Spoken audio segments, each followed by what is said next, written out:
All right. Apparently this is on air live. Be patient while I send out these invites because I'm already 3 minutes late on doing that. I'm sure I'm freaking a lot of people out being like, I thought the Hangout was supposed to start. I feel bad every time. And somehow it's so difficult to wake up. Literally every single time I've had one of these Hangouts. Hey, Ivy Beth is a patron now. I didn't even know. Every single time I've had one of these Hangouts, just the night before, I've always stayed up way too late, and not intentionally at all. You know, it's really weird. So yeah, give me a second while I send these out.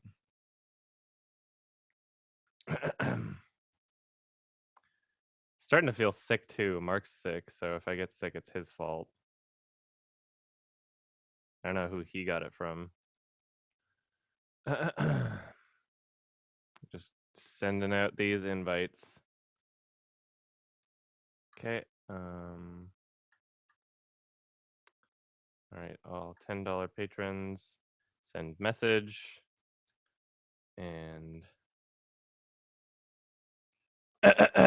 copy the link to the Hangout. I want to see if it's streaming properly too.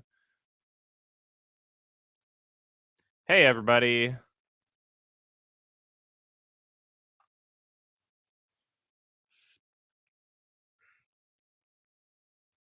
Who else should I add? Let's see. Zootopia. Okay. I do this every month. The people who are going to be in the Hangout are my patrons. Some of them will be in chat with you, but others will be in the video with me. Just gotta get their invite sorted out. Copy. There we go. And paste. There. And then the YouTube link. Copy. Paste. All right, this should theoretically work, and then I just need to send it to the people that donated through PayPal. Then we're good. Did it show that my message? Okay, message was successfully sent. Thank you. Ugh. Yeah, I'm starting to feel the warning signs of a shitty cold. I'm not looking forward to. We got like a party thing tonight, so I think I'm gonna keep it very like safe and not destroy my immune system.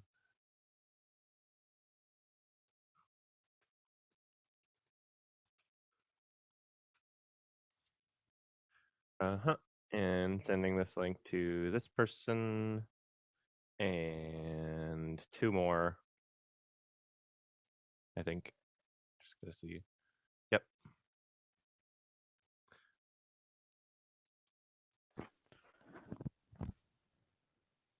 And 1 more, and then I'll be able to really pay attention because there's somebody already in this Hangout, but I just need to send 1 more link to nope, this is fine. Okay. All right, I need to I don't think let's see if my headphones are working properly. Hello? Yes, I hear myself. Oh, hey, there we go. How is your Saturday? It's going pretty good. Good, Yourself? good. I'm starting to feel sick. Unfortunately, I can tell that it's going to happen. Yeah. Always the worst. I'm gonna try and combat it, but I've got a party tonight that I'm going to. That I mean, really? no one's forcing me to drink anything, but I don't know. We'll see what happens. I got my Sunday stream tomorrow.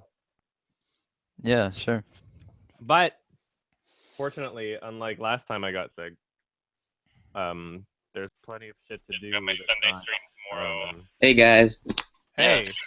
There's plenty of Hey. stuff to do that's not just voice recording. Vern, I can hear my echo. Oh, oops, sorry. So whatever you got to do to fix that. No worries. You good now? Yeah, shit. I can feel a cough coming on already. That sucks. But Yeah. I'm just adjusting the audio levels. Because the other times I did these hangouts, it was like really, I don't know, not even levels at all. So I'm just trying to make sure that that's not the case. All right. What are some movies in theaters right now? Oh yeah, Brothers Grimsby or whatever. Grimsby. I really Yeah. want to see that, but I heard it's actually awful. Oh yeah, exactly. Probably That's is. exactly why I didn't see it. I feel like I made the better choice with 10 Cloverfield Lane. Although I didn't like it as much as most people seem to like it. And Mark definitely did not like it as much as I liked it. I enjoyed it. I don't know if you guys have seen it. I would still I saw recommend it. it. Yeah, I saw it No, I this week. haven't. I haven't seen it. Okay, so we're not gonna spoil anything either way, but I'm just going to sure. say that I liked a lot of it up until a certain point, and I think you might know what I'm talking about. Where oh it kind yeah, of, I agree, and I think Red Letter Media even touched on that in their I saw that. half in the bag, just saying Mm. that like that's not. It's the real movie is the good parts of the movie. Yeah, and I did a lot of research, and I basically saw the differences between the original script and what they did, and it's kind of really?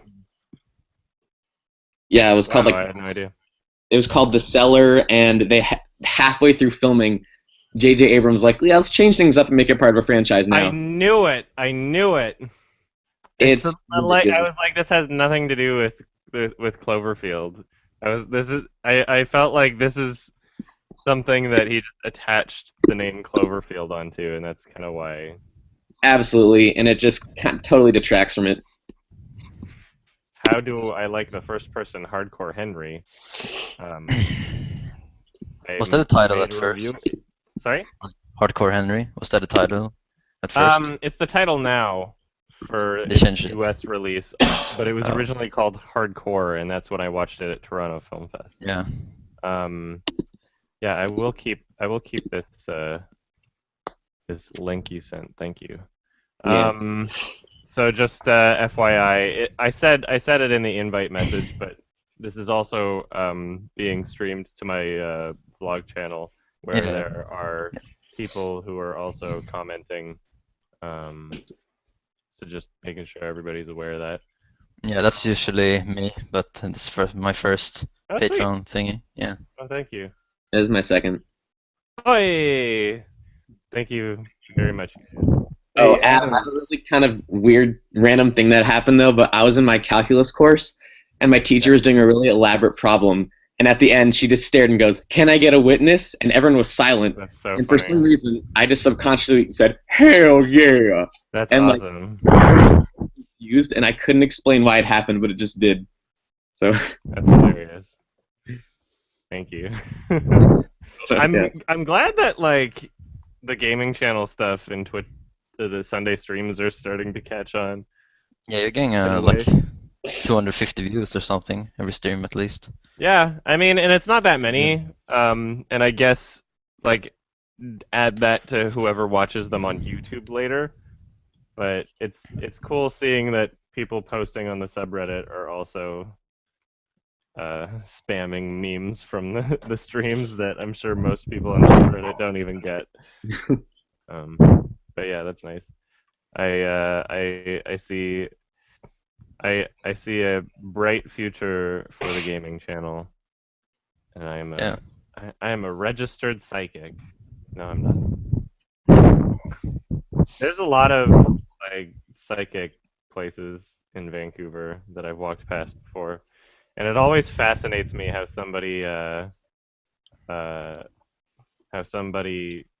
can make a business off of just charging people just to make things up. Yeah. Interesting. I was at this party, this like family party, and they hired this psychic, and they're basically like, in the next few days, something important and different will happen to you. Yeah, keep it vague. It's like, are you going through a tough time right now? And then it's like, oh yeah, this. It's just Everybody is. Somebody asked, what drugs would I recommend the most to overcome depression from unrequited love? And I would say probably not drugs. I would say psilocybin. hugs. yeah, maybe.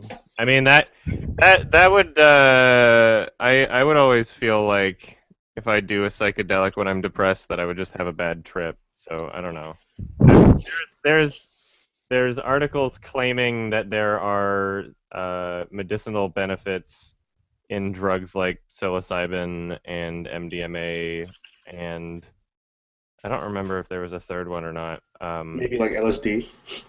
Yeah, maybe, but they were saying that it helps cure depression in ways. But I would, if don't take MDMA for depression as in, oh, I'm looking to feel happy and I'm going to use that as my happy pill, because you will decrease the amount of serotonin in your brain, and then you will be unable to feel happy if you do it too many times in a short amount of time span. So that's my advice for drugs. Is I would say don't use drugs for depression. Although I understand that sometimes it might be inevitable anyway. I would say do something creative. Channel your problems into something artistic. That's my advice. Hey Adam, I saw that you watched Memories of a Murder. Like some people compared it to Zodiac, and I was just wondering which one did you think was like better overall as a film? Well, I've seen Memories of Murder probably I really want to see that movie. 2.5 times. The first time I got like halfway and I forget what happened, but Shay had to do something. And then I watched it a full time after, and then I watched it a full time within the past year, I would say. And all 2.5 times that I watched that movie were after the last time that I had seen Zodiac, and I only saw Zodiac in theaters in like 2006 or 2007. So I'm not sure I could really make a good comparison because Zodiac is not fresh in my brain at all. Yeah. But I've seen. Who did that video? Was it Chriswell? Yeah, he did one. What video? Okay, yeah, I saw that. And that was a cool comparison. But I mean, I really like Bong Joon-ho. Yeah, I forgot that he made Snowpiercer, which was a pretty good movie. I think Snowpiercer is my least favorite of his movies. But I haven't seen it. I own it, but I have never seen it. It wasn't bad, and I like Tilda Swinton was really good in it.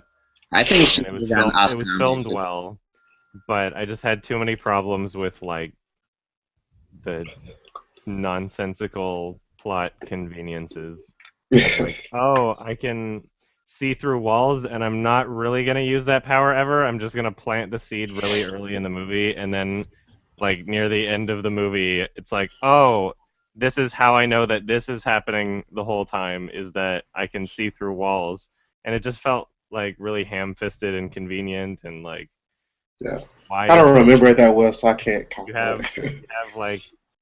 you have this super engine that can run forever, then why does the train have to be in motion? Because like 99% of the problems that come from the movie, like 99% of the conflict is from the fact that the train is in motion, and like the train keeps almost dying, and it's like, oh no, we're gonna crash into this ice and blah blah blah. Why does the train have to be moving? That's how my brain works when I watch a movie, and I know even Every Frame of Painting really loves that movie too. And he openly admits that he like just shuts his brain off for like just ignores the plot conveniences because he loves the actual filmmaking of the film. I feel like I don't know, that both of those things have some sort of weight in my mind, but I feel like it's difficult for me to forgive a movie when the story makes like no sense at all. I feel like you should have great filmmaking to be able to bring to life a story that makes sense and doesn't immediately fall apart when you think about it. I liked Yeah. it. It was just like it could have been another one of his great movies, but it was. Well, some people would argue and say that it's amazing and that it's one of the best movies of the year. I just thought it was decent. So. Yeah. Oh, Adam. Sorry, we're good. No, I was just commenting. What is of the original Cloverfield? Because I saw it for the first time last night, and I have mixed feelings on it. The best part about Cloverfield was the hype around its release. They did some very cool viral marketing, and they did all these like fake websites and this company website for Slusho, which was the shirt that the guy was wearing, and they had a little reference to cool. Slusho in the 10 Cloverfield Lane, and basically the first trailer that they released for Cloverfield implied some sort of like global disaster, and there was just you never saw the monster in the trailer. You never saw really anything in the trailer that gave away that there was a monster, other than like maybe some noises in the background. And so everybody was talking about this trailer, and they kept all of this a secret until like literally the movie was in theaters already. And so it was crazy viral marketing. And for a found footage monster movie, it's not bad. Yeah. But at the same time, I mean, it convinced me a lot more in 2006 or whenever it was. 2008, I think. Movie. It convinced me a lot more when I saw it in theaters as a younger person than when 2008. Wow. Than when I saw it right before 10 Cloverfield Lane. I watched that movie again the day I watched 10 Cloverfield Lane, just in case there were some like nods or anything. The only nod there is... I really didn't get. Yeah, the only nod apparently is when John Goodman's, no spoilers, talking about satellites, and like that's supposed to be the only connection, like That's verbally. what Chris Stugman says, and I don't even know because. Yeah. I didn't think that. I thought that was stupid. Oh wow, yeah, I am getting sick. Fuck.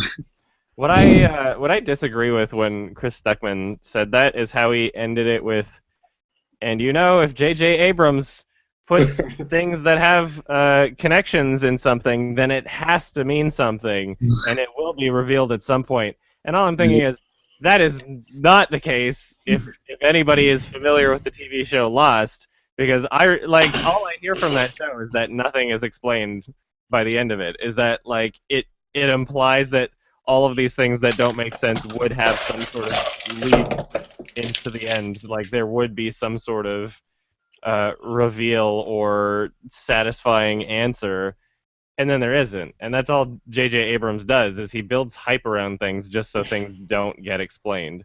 It's marketing. It's not about creating a universe. It's literally just so people talk about it. And I feel like it's a really scummy business tactic. Well, Yeah. he said he wasn't making a J.J. universe. Abrams is a terrorist. That's exactly why I did that. What did you say? I said a lot of people said it wasn't like trying to be a universe, but more like a Twilight Zone thing where it's like these off-put stories in the same universe, but they don't have any real connections. Yeah, you would think, without spoiling anything, you would think that one of the universes would have referenced the other. Yeah. The way that both of these universes' stories play out. I thought there would be a sequel to 10 Cloverfield Lane, but now I don't know for sure. Like, 'cause it leaves you off with the idea that there's going to be a sequel. I don't think so. Yeah. I don't think so. I love this. Adam, when the next Dark Ocean film's going to be out? I was reading says that. Someone, yeah. Let's see. So, Adam, have you seen any of Thomas Winterberg? His Yes, films? of course. Yeah, have you seen The Hunt and Celebration? Have you seen? both of those. Have you seen I put The Hunt Submarine? on No. my 2012 list. What is this? Yeah, I know. The new one? No, Submarine is like 2010. Oh fuck. I don't think so. Let's It's see. pretty good, but I don't think it's like not so easy to find. since it's like Promise. Danish Hmm. and That's I'm right, Swedish, so it's like a Swedish streaming service that I found it on. Oh, okay. Yeah, it's on my watch list. I haven't seen it. Yeah, it's reason. pretty good. Yeah, Have you seen Midnight Special or planning to? I have it on my watch list, but it's one of those movies that like this is already out in theaters, isn't it? Like it's out. Yeah, but it's not playing around where I'm It's at. in limited release. Yeah, none of the theaters in my city has it, Yeah. or like in my state. I've seen every film that Jeff Nichols has ever made. I liked Shotgun Stories. I really liked Take Shelter. I really didn't like Mud. I thought that Mud wasn't that great. And Is that the one that everybody now- loved? Sorry? Yeah. What was that? And I was saying, isn't it the one that everybody loved? I know that's usually the case with me, isn't it? It was yeah It was very well received, yeah. it was very well received. There's some things that I couldn't take seriously, like the fist fighting when like this kid somehow was as strong as like a boxer and didn't even connect and had like the shittiest sound effect ever.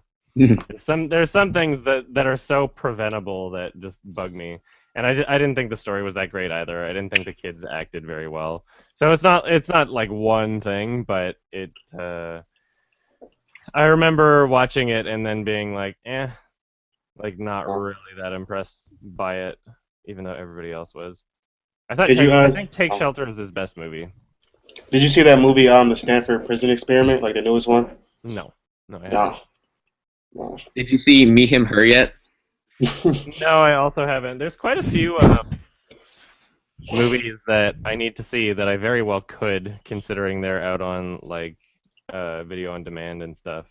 I would advise staying away from Meet Him, Her. It's kind of shitty, like very I don't shitty. think it's- That's I what didn't people know- say. That's what I people didn't know are Max saying about Landis it. directed it. So I don't feel like I'll be surprised if it is. It's like an extended, dumb YouTube skit. It's really, No.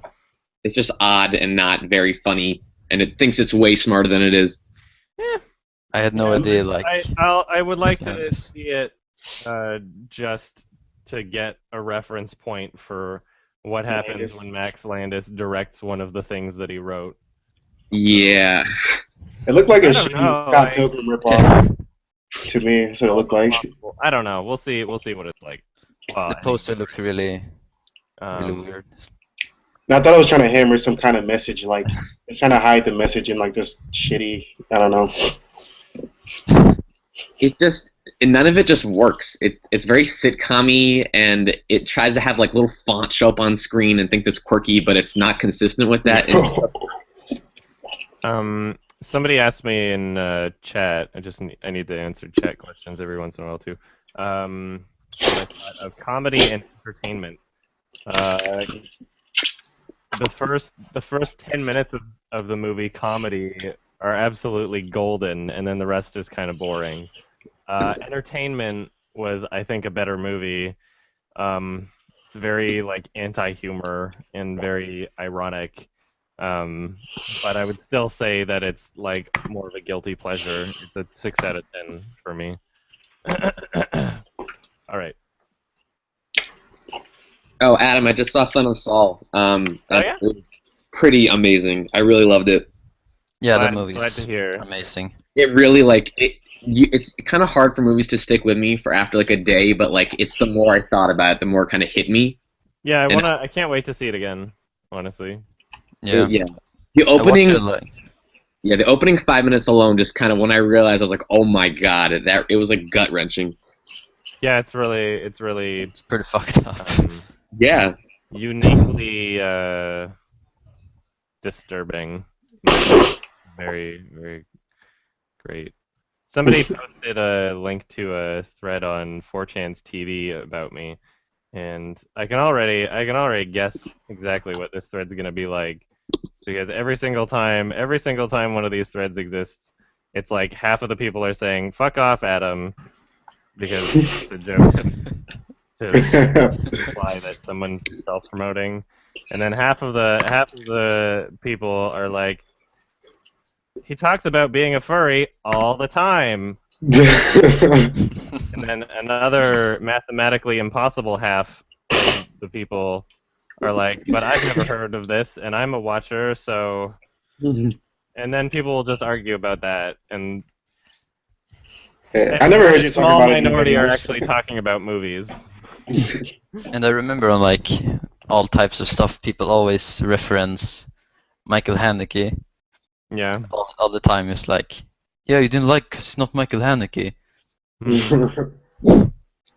Yeah, it's really funny that people on that particular board have this impossible expectation of somehow I'm supposed to like either not talk about anything in my personal life at all, or not mention it, or not like, I don't know.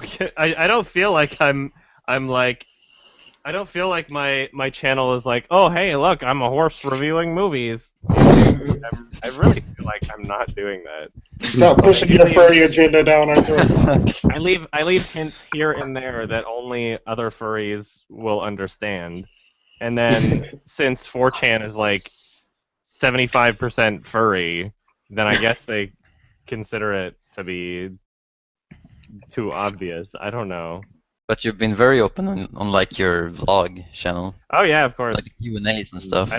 I don't feel. I feel like it's stupid to discriminate against types of questions. 'Cause Yeah, then no, you're of putting course. something on a pedestal, and then by doing that, you're saying, oh hey, it's a really big deal, when it really shouldn't be a big deal. So That channel, anyway. you should have more Q&As on that channel. It's pretty fucking funny, just in general. Yeah, I wish I had more time for those, but I feel like I'm doing that like with these vlogs anyway. Somebody Yeah. asked what I thought of Youth. Here's what I thought of Youth. I bought it, yo. Great. Yeah, Youth was fucking great. I really fucking love the movie. I liked it a lot more than his last movie. I Yeah. didn't like his last movie that much, even though it won like the Palme d'Or or something, didn't it? What movie?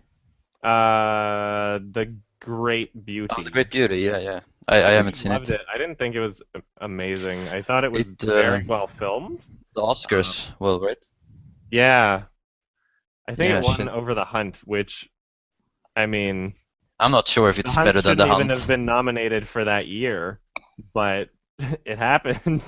And it got a Criterion release. Yeah, Yeah, The I Great mean, Beauty. it was very well filmed from like a cinematography standpoint, from just a technical filmmaking standpoint. I just thought that like the story just sticked around and didn't really do anything, and it was really long, and there wasn't much of a point to it, and I'm sure some people might disagree with me there, but I just, Oh wait, yeah. Adam, did you see that Clouds of Souls Maria is in the new June titles of Criterion? Oh yeah, I Oh, noticed. yeah. It all Kristen Stewart also won a French Academy Award for it, Oh, and there's Oh, several shit. people that list it as like the one of the best movies of 2013. And I mean, like, anybody can see it for themselves, but the criticisms I made about the film, I feel, are entirely legitimate. Like those superhero scenes were just like embarrassing. So much of the movie is just embarrassing. I don't know why people like it. Is there any reason to watch it? Like at all? To make your own opinion about it, but I mean, But I'm never gonna watch it again because it was a terrible experience. It was just absolutely awful, and there were some actors in the film that I would not even believe that they are actually actors. You could tell me that they've never acted before and that they're just some random dude they found, and I would believe you. Like, there's very clear things that are wrong with the movie. Clearly wrong things. I don't know how I wanted to say Kristen that. Stewart probably is one of the biggest ones, right? Sorry? Kristen Stewart's not that bad of an actress to me, like personally. I mean, she's been in some pretty shitty movies, but He was I fine mean, in American Old even if she like delivers the lines all right, her facial expressions are like she's like dead inside. She's always biting her lip and kind of like twitching her eyebrows and touching her hair. It's fucking weird. It's like Yeah. she's about to die on set. I've been watching a lot of Martin Shkreli clips on YouTube. Is he the and director? He also touches his hair a lot, which is really cool. Give me 1 second. Like if you Oh, watch the that's trailer, it's just like. What? No, go ahead. They also have Doctor Strangelove on the new Criterion release. That should be great. Yeah. Although, it's yeah, a it great was. movie. I saw an article online. It was like Stanley Kubrick is finally coming to Criterion, but I'm like, The Killing is Criterion Collection. And also Paths of Glory. Yeah, Yeah. yeah, Paths of Glory. I bought both of those. I've seen Paths of Glory and I love it. I love that movie. I have not seen The Killing yet. It's Bought really it just as, good, like the sale. but there's kind of a weird narration thing that goes on through it. That's kind of odd, and it also has Killer's Kiss on it, which is one of the earlier movies he made. Yeah, I noticed. Yeah. I bought a few things in the sale. Is Criterion Kinda- going Kind of to? like things that I expect that I'll like. So some Yeah, I blind just got- buys yeah. I get. I got the Manchurian Candidate, and it was really good. They're reimbursing me for my Code Unknown Blu-ray because I pre-ordered it and I bought it when it got released, and they apparently had an error on the Blu-ray where some people were noticing dropped frames at very specific intervals, which, who knows, maybe I could have put it in and watched it and not noticed them, but I read about these things online on certain forums and looked at that and it was like, okay, well now I'll be looking for them, so now I can't even watch it regularly. So finally, as of 2 weeks ago or something, they put out a statement saying that if you email them and you do have the specific Code Unknown from its first run of prints, that they will exchange with a second run version of Code Unknown that doesn't have those drop frames. So I'm happy about that, at least, because I mean, otherwise it's a waste of money. But Yeah. Adam, what's your thoughts on the new 4K Blu-ray players and stuff? Are you ever going to get one of those? Well, so here's what I'm gonna do: is there's certain movies that are coming out on 4K combo packs. So if I can get The Revenant on a 4K Blu-ray and it has the regular Blu-ray anyway, and it's not that much more, I think I'm gonna do that just in case I upgrade. Because I hated Blu-rays when I was when I didn't have a Blu-ray player. I thought they actually were stupid. Now I'm just obsessed. Yeah, I still haven't got a Blu-ray player.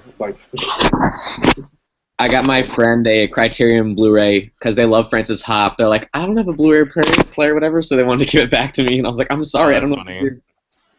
Yeah, you have to gauge whether or not somebody has a PS4 now. Yeah. I didn't see Francis Ha, but I really liked While We're Young. I thought that was a really good movie. Francis Ha's way better. Anyway, so I will hold on to these 4K Blu-rays if they are convenient to buy in packs with movies that I'm already buying. I highly doubt I'm gonna have a 4K TV anytime soon. The monitor that I'm using right now is a 28-inch 4K monitor. I needed to replace my old monitor anyway, and I got this a year ago. It's not even that great of a monitor, but it's I can set it to 4K if I want. But I don't know at what point. If I got The Revenant on 4K Blu-ray, then I would probably test it out on this monitor just to see what it looked like. But otherwise, I can't imagine a setting with me watching the movie with any other person, with a second person, because 28 inches, I wouldn't want to share a monitor with a friend. I don't want to just be my head close to the screen or anything. witness the 4K. If I wanted to get a 4K home theater experience, I'd get a 4K projector. And I already have like a really awesome like 3D BenQ 1080W something, no, W1070 or something. I don't know, but it's like I love the projector that I have already. So I can't imagine that for the really small library of 4K titles that I'll get a new projector. And I even looked online, and I couldn't even find a 4K projector on Amazon. So if it's not like the only way I'm gonna ever upgrade to 4K is if it meets all the same standards that I already have. And then at that point, I noticed Mad Max has a 4K Blu-ray combo pack that comes with a 4K Blu-ray, a Blu-ray, and a DVD and a web code. But it doesn't have a 3D Blu-ray. And so there's a 3D Mad Max pack that has the 3D and then regular Blu-ray, DVD, and code. And so what I'm wondering now is, are 4K Blu-rays going to be capable of 3D playback in 4K?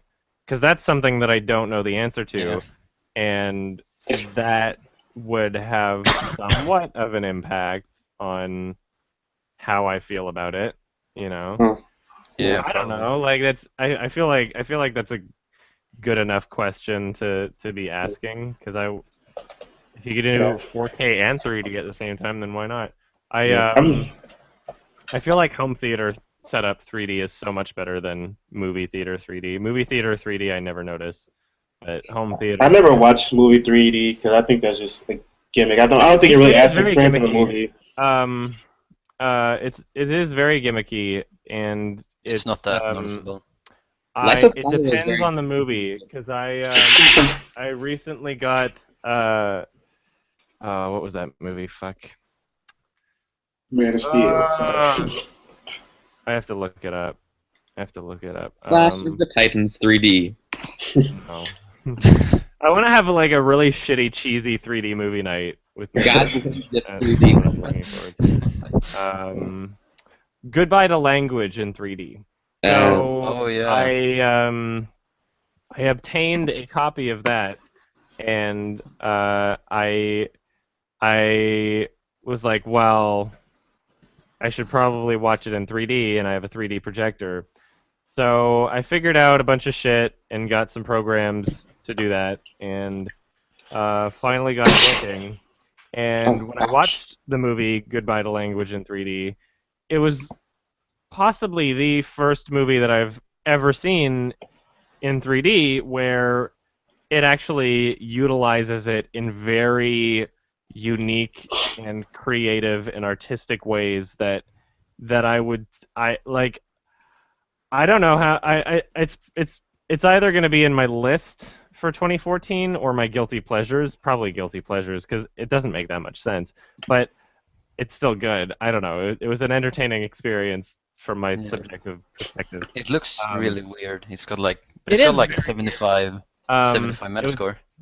It was kind of like a weird YouTube poop video that lasted like an hour, and but there were some really great parts in it, and there's like I have never seen 3D utilized in such a way that I would say that it's not even worth it to watch it in 2D, and that 3D is the only way you should watch it. What about? But I'll go into more depth about that when I put it in the video for my 2014 thing. Yeah. Godard is kind of polarizing. Yeah. Do you pay attention to like trailers and stuff? Like, did you see the new Tarzan trailer? I thought it looked pretty interesting. They're making Tarzan again? I don't know. Yeah, it was like there's a few things that I haven't seen. It's like a live action Tarzan, like Margot Robbie and some guy. It's like Alexander Skarsgård. Yeah, Skarsgård. My nationalism. Trailer they released for the Jungle Book made it look kind of decent. Yeah, it's similar to Jungle Book. The second trailer that they released for the Jungle Book, not too great. Yeah. It changed. Sorry. Oh, you should start doing trailer reactions. No. Your opinion is my opinion. No, Yeah. they're the worst. I hate trailer reactions. Everyone's Yeah, doing Red Letter Media had the best video ever for the Ghostbusters trailer. I saw it. I reaction. love that. I That was love every hilarious. time they capitalize on something that they're criticizing others for capitalizing on, doing it in an ironic way. Like the Star Wars clickbait video and everything. Like Yeah. Oh, they're yeah. doing the same thing, but just being honest about it. Didn't it have like clickbait on the thumbnail? Yeah, exactly. They're Yeah. they're doing the same thing. They're capitalizing in the same way. They're just being honest about Yeah, it. it's pretty Yeah, they had like a Red Star Wars Letter reaction Media. video where they turned it off when they were watching it. Speaking of Red Letter Media, I have more subscribers than them now. Isn't that Ooh. insane? Oh, I think that's crazy. that's sick. That's pretty cool. I never imagined that would happen ever. I always thought that they would stay ahead, especially because they're like a team of people, and I always thought that Yeah. they would appeal to a wider audience. But you They deserve might it. catch back up as soon as they release the next Plinkett review, probably. But still, I think that's crazy. I think that's insane. Did you see that Grace Randolph does trailer reviews, shot-by-shot breakdown, and then trailer reactions all for the same trailer? That's funny. She does, yeah. I mean, she's funny. She tends to like the things that a lot of people don't like. Like she loved Pixels and Did she love Pixels? She must be like a That troll. sounds crazy. she was Does she like defending- Fantastic Four too? She was like the only person, the only like established YouTube reviewer on the entire internet that agreed with me on Inside Out and had basically the same points that I had about like yeah, I saw that. relatability feeling stale because she's being controlled by other people and stuff like that. And I was like, oh, like it's not bad. And then there's her other reviews where she's injecting too much of her own personal politics into and then conflating that with like whether or not it's a good or bad movie. And she was saying that Gravity is sexist because George Clooney like is more competent than Sandra Bullock. And there's How she like injects these political positions into her reviews when it has Come on, nothing to Adam. do with the Everything is quality of the misogyny. film. yeah, she was, Like she also kind of did that for Deadpool, where she was like it shouldn't be violent. Oh yeah. She like that's a troll. That's like that has to be a troll. now I just she's feel like How you can should Deadpool put not your be violent? own like the point. If you're gonna judge a film, I feel like you should put your own personal reservations to the side, or at least try to. Yeah. If I'm Or just don't like, see it. you know, If you're not gonna like it. yeah, Like Miracles from Heaven, I would never watch that because I know I would not like it. nope. I don't care if it's getting good reviews or not. Anyway, I think there was a question in the chat that somebody was. Yes, I am inspired by Red Letter Media, and that was said in the first video I ever made. The precious I one, feel right? like I've definitely broken away from that, and both my Yeah. channel and Red Letter Media's channel have changed to the point where neither of us are really doing what we used to do anyway. It was just Adam, a did you- starting point. Did you or are you planning on seeing Southbound? Yes. I just saw it and it has ups and downs. It's an anthology movie. So you kind of Okay. That's what I was confused about when I noticed that David Bruckner and like what 3 other directors were on it. All I Yeah, was thinking Yeah. was like, is it anthology? it is. So let me guess, David Bruckner's one is one of the good ones, right? Yes. He needs his own movie. He really needs his I own know. movie, and I'm so upset that nobody's given him a movie when his track record is just so good. Like you He go did- to like any movie that he's ever been involved in, and everybody says like his are the best or one of the best parts of the movie. You know. Yeah. I don't know why he needs his own movie. He was about to do the Friday the 13th remake. Oh, really? And his plan, yeah, this was listed on IMDb for a while. It's not now canceled. They were trying to reboot Friday the 13th again, which not the best project to be handed, but I mean, I'm sure he would have made it work. All of a sudden, he announces that he wants to have a fresh spin on it, and he wants to do it found footage.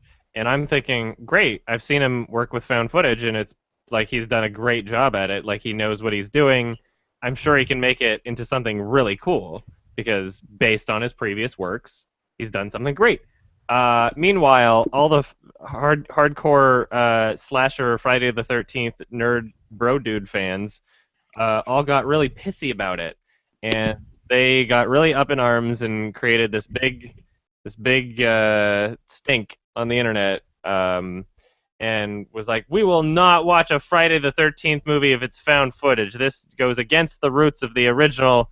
And in their minds, I'm sure that all they thought was like, oh fuck, not another one of these stupid found footage movies. Why would they do without that? having any like understanding of the director? Because when I base whether or not I'm excited for a movie, I base it on what has this director done in the past. Is this something that could suit him? Does he have a good track record, or she? And that's how I judge whether or not I'm going to be watching a movie, whether or not I'm going to be excited for a movie, whether or not I'm going to buy a ticket to a movie. And most of the time, it really works out. I don't think that any of them were aware of David Bruckner, unfortunately. And so that project got canceled, probably because of conflicts from the studio, probably telling him to change it back into something that he didn't want it to be. I'm sure he had some great ideas for it, too. So that's unfortunate. Yeah. But we'll see if he ever gets his own movie. It's just, like, everything he's done has been really good. He's a talented horror director who's just waiting to get handed something that he can actually do. And I'm sure when it happens, it'll be pretty cool. Yeah. Yeah, I'm not sure if you saw like this film. You know, it was from it's from 2014. It's a Swedish movie. It's called Force Majeure. Yeah. I'm not sure how you pronounce it. Yeah, It's I pretty have it. interesting. It's Yeah, like Swedish cinema is pretty stale often, except for like Bergman and stuff. Recently, it hasn't been any good Swedish films, but this was pretty good. Yeah, I Was enjoyed We Are it. Your I like Friends? this one. We're the What? best. No, We Are Your Friends. Wow. What? That movie, We Are the Best. Oh, I haven't Was seen that that yet. Oh yeah, It's that's in my that's list of Swedish things too. that Yeah. I need to- Yeah. Yeah. Did you see? Did you see The Guest, Adam? Oh, I guess. Not yet. I just Jason Bateman. Yeah. no, that's the that's the box. No, yeah, it's called The The Gift. Gift. It's called The Gift. Yeah. Oh, Yeah. The Gift and the Guest. Yeah. No, Oh, The The Guest. Guest. I brought it up because the guy who directed The Guest is directing like a Death Note movie in a couple the next few years. I Like, Oh. don't have faith in any like North American Death Note. Well, I mean the Japanese one sucked hard. The movie, both movies. I don't have any faith in a North American Death Note movie release. I really Oh shit, don't. he's I am about actually to. reading these. I just don't respond to everything in chat because I mean the people in video call are prioritized. Anyway, Yeah. This like he's about to the one who directed The Guest, Adam Wingard. Yeah. I saw The Devil announced. Is he doing like a remake for it? what? Yeah, he's doing I Saw the it. Devil and Death Note. I don't know. It's We on don't here. need remakes to these things. Yeah, but let both me check Death out his Note- IMDb for a second. Death That Note is is- Big Trouble in Little China. That's the biggest offense in my mind. With The Rock is playing the main guy in it. But The Guest, it was decent for what it was. Oh no, I didn't even like Your Next all that much, and I know that a lot of people did. Yeah, it's very like mixed. So his VHS segment, tape 56. Which one was that? Was that I don't- one of I like, don't the remember filler that one. ones? I think that was one of the filler ones. I can't remember So that that one. wasn't that great. Your Next, not amazing. ABCs of Death 2, he did the segment Q is for Quack, which was one of the funnier ones, but there was nothing really amazing about it. This is like VHS 2, he did segment Phase 1 Clinical Trials. What is that? But was that the first one with the guy with the eye? The fact that I don't even remember it should speak for itself. yeah, I don't remember I think it was the this guy either. with the implanted eye. VHS and VHS Oh. 2 that I remember very well, and they were great. And so, still, I don't have faith for I Saw the Devil remake. I don't have faith Yeah. in the Death Note remake. They're both going to be shit.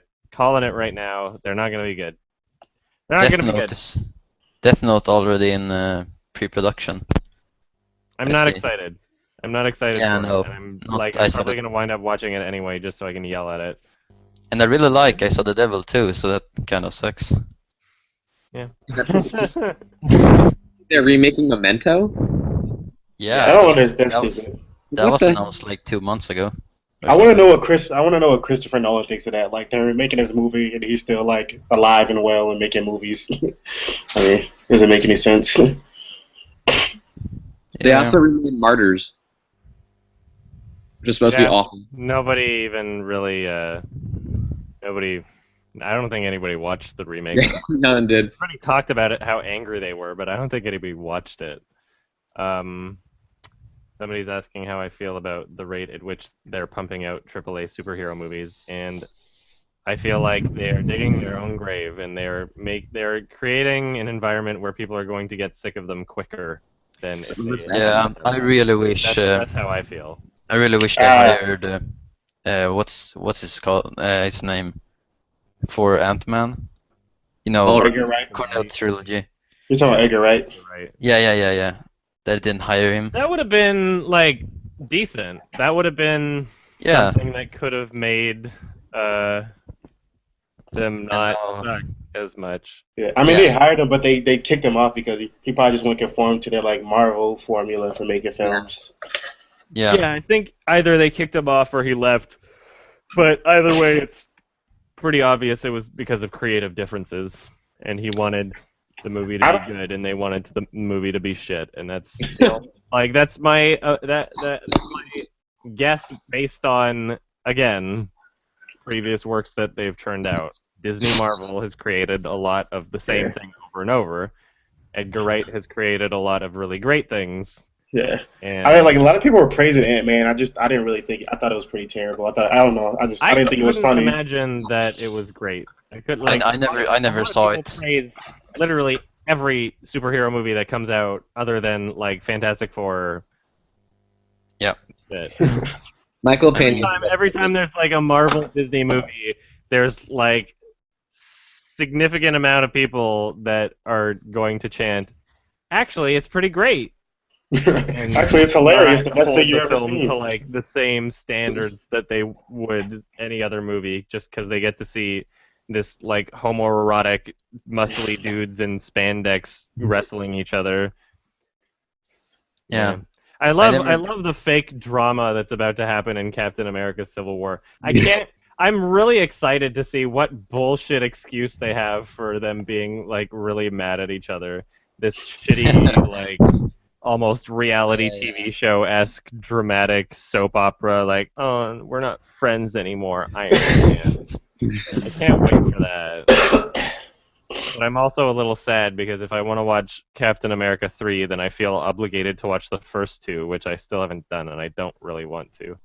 But Black Panther's going to be in the Civil War, and Spider-Man. Oh, yeah. I don't think you don't need to watch the first one, but you can definitely watch the second one. I mean, Yeah, the second one's one's okay. That's what people have been saying, but now I feel like I should at least try watching the first one to see if like No, it's there's bad. any value in It's it. pretty boring. It's pretty I forgettable. don't know. It is. I don't remember anything from the first one. I fell asleep. Yeah. The second one is kind of, it pays homage to a lot of political thrillers from the 70s, which I was kind of surprised by. I like that aspect of it. Feels very grounded compared to the other ones. Yeah. Only thing I didn't like about the second one is I feel like the ending fight scene was like really, really long. Like I was like, like, is it almost over yet? He says Michel Gondry was the director of the Green Hornet, and asks what I think about that. Well, Michel Gondry, in a few instances, has been kind of like a director for hire, where he will make the movie that the studio wants him to make. So I'm not really surprised. Like, he made Be Kind, Rewind, which I haven't even seen, but I've heard it's not that great, and it looks like it doesn't look like something that is his own movie. It just looks like, I don't know. Michel Gondry doesn't have like the most amazing track record. His best movie he didn't write. Yeah, Eternal Sunshine. Yeah. That's more of a Charlie Kaufman movie to me than a Michel Gondry movie. However, I do really love the directing in Eternal Sunshine, and I think that I think that had it been done under a different director, it probably wouldn't have turned out as good. I feel like I think that was his style from like all his like music videos and ads and stuff. You can kind of see the collaboration of Kaufman and Michel Gondry for that particular project was like the most ideal collaboration you could have to make that movie. Yeah, it's Yeah. fantastic. Under any other people, I would lose my shit if somebody decided to remake Eternal Sunshine of the Spotless Mind. But at this point, it doesn't. It wouldn't even seem surprising that it, like in like 10 years from now we hear that. It wouldn't even be surprising. Yeah. Like maybe 10 years from now, I wouldn't be surprised. I don't know who would be able to tackle that like at all. They'll probably just computer animate the whole thing. That's probably a reality. CGI, Jim Carrey. Yeah. I think actors will soon be out of jobs just because they will animate the whole thing and get amazing performances. They'll just have Andy Serkis do every performance in every movie. Like that one movie that I can't remember the name to, that I put at the beginning of my 2013 list. Wow. Which one? Fuck. What was it? What's it about? Oh, the Congress. It starts out being about how actors don't have jobs anymore because there's because all the actors are being turned into computerized versions of themselves. Oh, and yeah. They, like, scan the whole actor and then... Oh, that's funny. I haven't seen it. I like the movie even though it has many problems and many like filmmaking problems, but I almost feel like it should have been on my guilty pleasures spot of that list than the actual list, but it was right at the bottom anyway. But still, it's something that I would definitely recommend, even though it's like, not perfect. You did a quickie on the Lobster, right? Because that was like one of my favorite movies. I didn't do a quickie on that because I ran out of time. It was great. I really liked it. I really love that movie, and I will get it on Blu-ray. Right now, it's only got like an Italian Blu-ray. Yeah, it was nice to see John C. Reilly in something. Oh, he's He was good. He was the guy who put his hand like in a toaster or something. He was the one with the lisp. Yeah, it's a funny movie. I like the roles. They have this like one man with lisp, bald man, and all. They have these like titles to them. Yeah. Yeah, it was really a very ingenious. fun movie. It's good to see that the director of Dogtooth made another good movie. Yeah, I think he's gonna make some more good shit. I'm really excited for his stuff. Commenter says, any advice for a younger movie reviewer? I review as many films as I can. I would say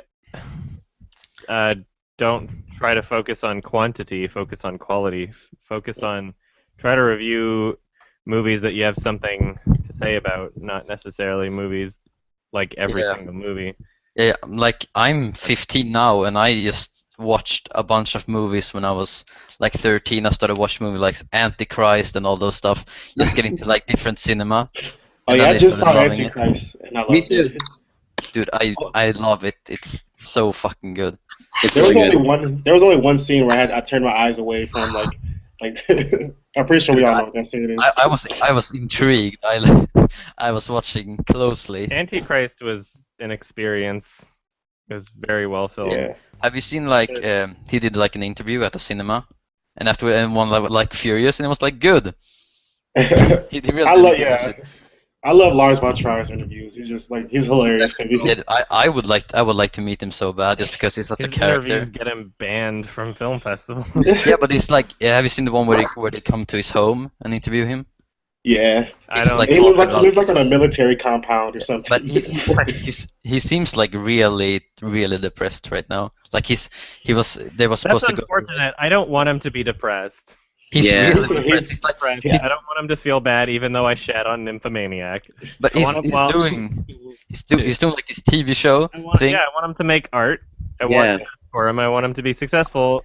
Yeah, I love But the it. thing about depression is like a lot of artists feel like they make their best work when they're depressed. Like that's what he said when he came up for like Antichrist and stuff is when he's like really depressed. The And depression. it was like he's apparently drinking. Just since he was so depressed, he said that the only way he could make this TV show, he was just drinking the whole time, just That's funny. fucking Yeah. drunk. Artists can be like that. Yeah, what's it called? The House That Jack Built, I Still, think it's like- called. Sorry? Yeah. House That Jack Built, I think the TV show is coming I 2017. haven't seen that.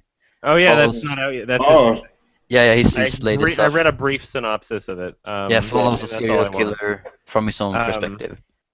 That's it. And yeah, I was recently reminded of his interview in the movie, the documentary about Ingmar Bergman. Even though Oh, I know that yeah. there's a lot. Yeah, on the one Sunday that I stream. did for Viv, and they're interviewing all these famous directors, and Iñárritu's in it too before he got Yeah, really. yeah. And von Trier is like, everybody's saying all these things about Ingmar Bergman and his filming, and then it cuts to von Trier, and he's talking about masturbating. Masturbation, yeah. Do you think that Ingmar masturbated? I think, Especially Ingmar Bergman. and I was just like, come on, like. This isn't time for you to do your like, oh, am I insane or a genius thing, like, and people It's- debate over that. I feel like Iñárritu is almost the same as that, like genius or insane. Who knows? yeah, there's a He's a lot little bit more of those controlled though. in the entertainment industry. It's funny. I feel like Kanye West is most definitely insane. Yes. So you know. I watched this it was like a Swedish interview. It's like a SVT. It's called. It's like Swedish television. So I watched an interview of that, and he mentions the masturbation too on Ingmar Bergman. Like he did it again, like earlier. Funny. I don't know, before the documentary, he was like, och nu ska vi möta Lars von Trier, and it was basically just, let's meet Lars von Trier, and he's sitting there, and they meet him at his studio or whatever, and he just was supposed to talk about Ingmar Bergman, and he goes off talking about his masturbation routines, like it's something you just mention out of the blue. It's so weird. But I would love to meet him. He's so cool. It's like a character in He film. does a lot. I feel like he does a lot of things just for shock value, just to get a rise out of people. Yeah, but still, like I think it's pretty cool. Just like Yeah, it's funny. It's especially funny to hear like feminists and stuff like complain about Antichrist. Lars just hates women. He wants to kill all women. It's like, I don't know. But still, during the movie, a dude get his balls like crushed. Yeah. By a He log. jizzes blood out, so that's pretty Take good. that, cis white man. Yeah, I don't. Yeah, I feel like the message it was going for was like. Lost to shock value. No. I feel like the personal experience of an individual in that film shouldn't be used as a supposed representation for all of humanity, because it's very clear that this character had mental issues, and that she was not like it's not a representative of all of humanity. It's an individual. Like, But those mental issues were brought on by her like grief and depression. Oh yeah, exactly. Child. And it was like she convinced herself of it. It wasn't like, oh, this is how people are. I the director, am saying that this is. yeah. know? It's weird. Like he's apparently like a year ago at least he was really like depressed and have anxiety. Like he was doing this thing with the interviewer and his hands were shaking like crazy. I think he's married though, so I don't know. Does he have kids? I don't think he. I don't know. I have no idea. I feel like a lot of artists are really depressed. I feel like when you make art, like depression helps you like really tap into your emotional state and like try to think like deeply or whatever. Yes. I feel like art. Sorry. No, I was just gonna say he has apparently 4 children. Oh. No. Oh. I feel like art is like a byproduct of being depressed in a way that like being depressed makes you want to like reflect on yourself and express I yourself. agree. Yeah. Yeah. Didn't When like you're it. depressed, you always ask a lot of questions when you're depressed, like why is this and why is that, Yeah. and helps you want to create. Yeah. Like Or like when you have feel, an emotional connection. yeah, I feel like when you're feeling a bit down, you should like try and create something with that, do something, because Yeah. it just might help. Like when I'm feeling down, it's one of the best things I can create is like just writing something, or like Yeah. take a picture or whatever. Yeah, As an like Birdman, example, like you can tell that Michael Keaton had like a really personal connection with his character because of what his character went through was pretty close to what he's probably going through in Yeah. real life yeah, and at the now time. now he's doing stuff. Like Yeah, a now lot he's of back Yeah, to which doing is cool. stuff. I, felt I so really bad like for him. that. At the Oscars when he lost to Eddie Redmayne, and you see him pull out his speech and put it back in his Right? coat. So sad. He was so- deserved it that year. Doesn't Yeah. matter if he wins it another year. He deserved it that year. How many Oscar bait movies is Eddie Redmayne gonna make? Well, I guess it's not. 100. I don't. That's a good question. What about Jupiter We'll Ascending? never know. Yeah, bro. That next year he'll be like in another Oscar bait movie with Tom Hooper. Yep. Yeah, it was pretty funny. Like you know, Alicia Vikander. Yeah. Mhm. Alicia Vikander, she won this year, and Yeah, she definitely. I think she deserved that for like even all the films she was in because she was great I in everything. haven't watched it Lucky me. yet, but the thing was like I watched it on a Swedish broadcasting, also SVT, and of course they're gonna be like patriots about Oh, yeah. her winning. So every course. time there was a break, they replayed her speech. It was super annoying. They like couldn't stop using it. It was like they were screaming when she won. So yeah, it's pretty. And they were mad when 100-old man went out the window, disappeared or something. I don't know what it was called, but it lost Yeah. makeup, and it didn't even deserve it. But it was like pissed Yeah. that it didn't win. Adam, like, what was your thoughts on Mark Rylance winning Best Supporting? Did you think like somebody else should have probably got it, or did you not really care at all? Was I that never- for like Mark Bridge of Spies Rylance? or something? Yeah, I Bridge don't of know. Spies. I I haven't didn't even watch seen it. that movie yet, so I can't. Yeah, really- me neither. It was really average. Bridge of Spies. That's what I've heard. So. Yeah, he just had like a quotable line that he would say in the movie. Like, "With that help" is like his line. It's pretty funny, but yeah. I thought Tom Hardy should have got it. That was what I thought should have won it. But I mean, Steven Spielberg is still doing stuff now. Like he has the new Tintin, Yeah, no. Transformers 5 as a producer, Ready Player One, Untitled Jurassic World sequel, Yeah, And and he's supposed to be Indiana- the yeah, Indiana Jones. and Indiana Jones 5 as a producer. Like know he's what's still gonna suck? doing a lot of stuff. Suicide Squad. He said that's gonna Oh, yeah, suck. It's everyone is raving about the trailer, but I don't get it. I don't think really, it's yeah. People are easily manipulated by music.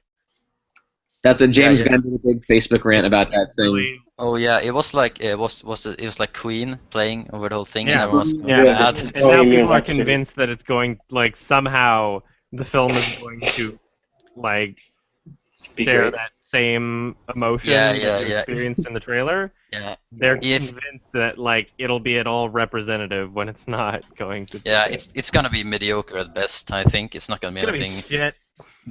Yeah, I know you said like you don't like how people give comic book like ratings like on a different scale, but like to me when I see a comic book movie, I just look at them all as pure entertainment and not like really as films. Like I don't really think you'll get too much Yeah, out they're of not it as a movies. film. They're like amusement park rides. Sometimes, The direct, if they're fun. You're going to I mean- like you're going to the fucking Yeah. fair. Well, You're the seeing director is pretty good at what. yeah, he's done End of Watch, Training Day, I think. David Ayer. His what is it? theory. Oh, no, yeah, he wrote it. He Yeah, wrote direct it. He wrote Training Day. Yeah. He also did Sabotage though. Don't forget about that. Yeah, I don't know. What's I that? thought End of Watch was all right. It's pretty decent. No, did you see Um, Fury? Or no? No, I had free tickets to see it, and I just didn't even go anyway because I was so uninterested. Yeah. Yeah. You know what's funny? Like I was Yeah. going to the movies one Right. day and I accidentally walked into the Fury theater screening. And like I was like, "What is this? Like this isn't the right movie." I had to like leave. Suicide Squad is not going to be good. Everybody's just I going for remember- Margot Robbie. I mean, I remember when I was gonna see Gone Girl. I mean, I love David Fincher, and I was gonna see it in theaters, but at the time I was too young to enter the theater, so we just had to get back Yeah. tickets.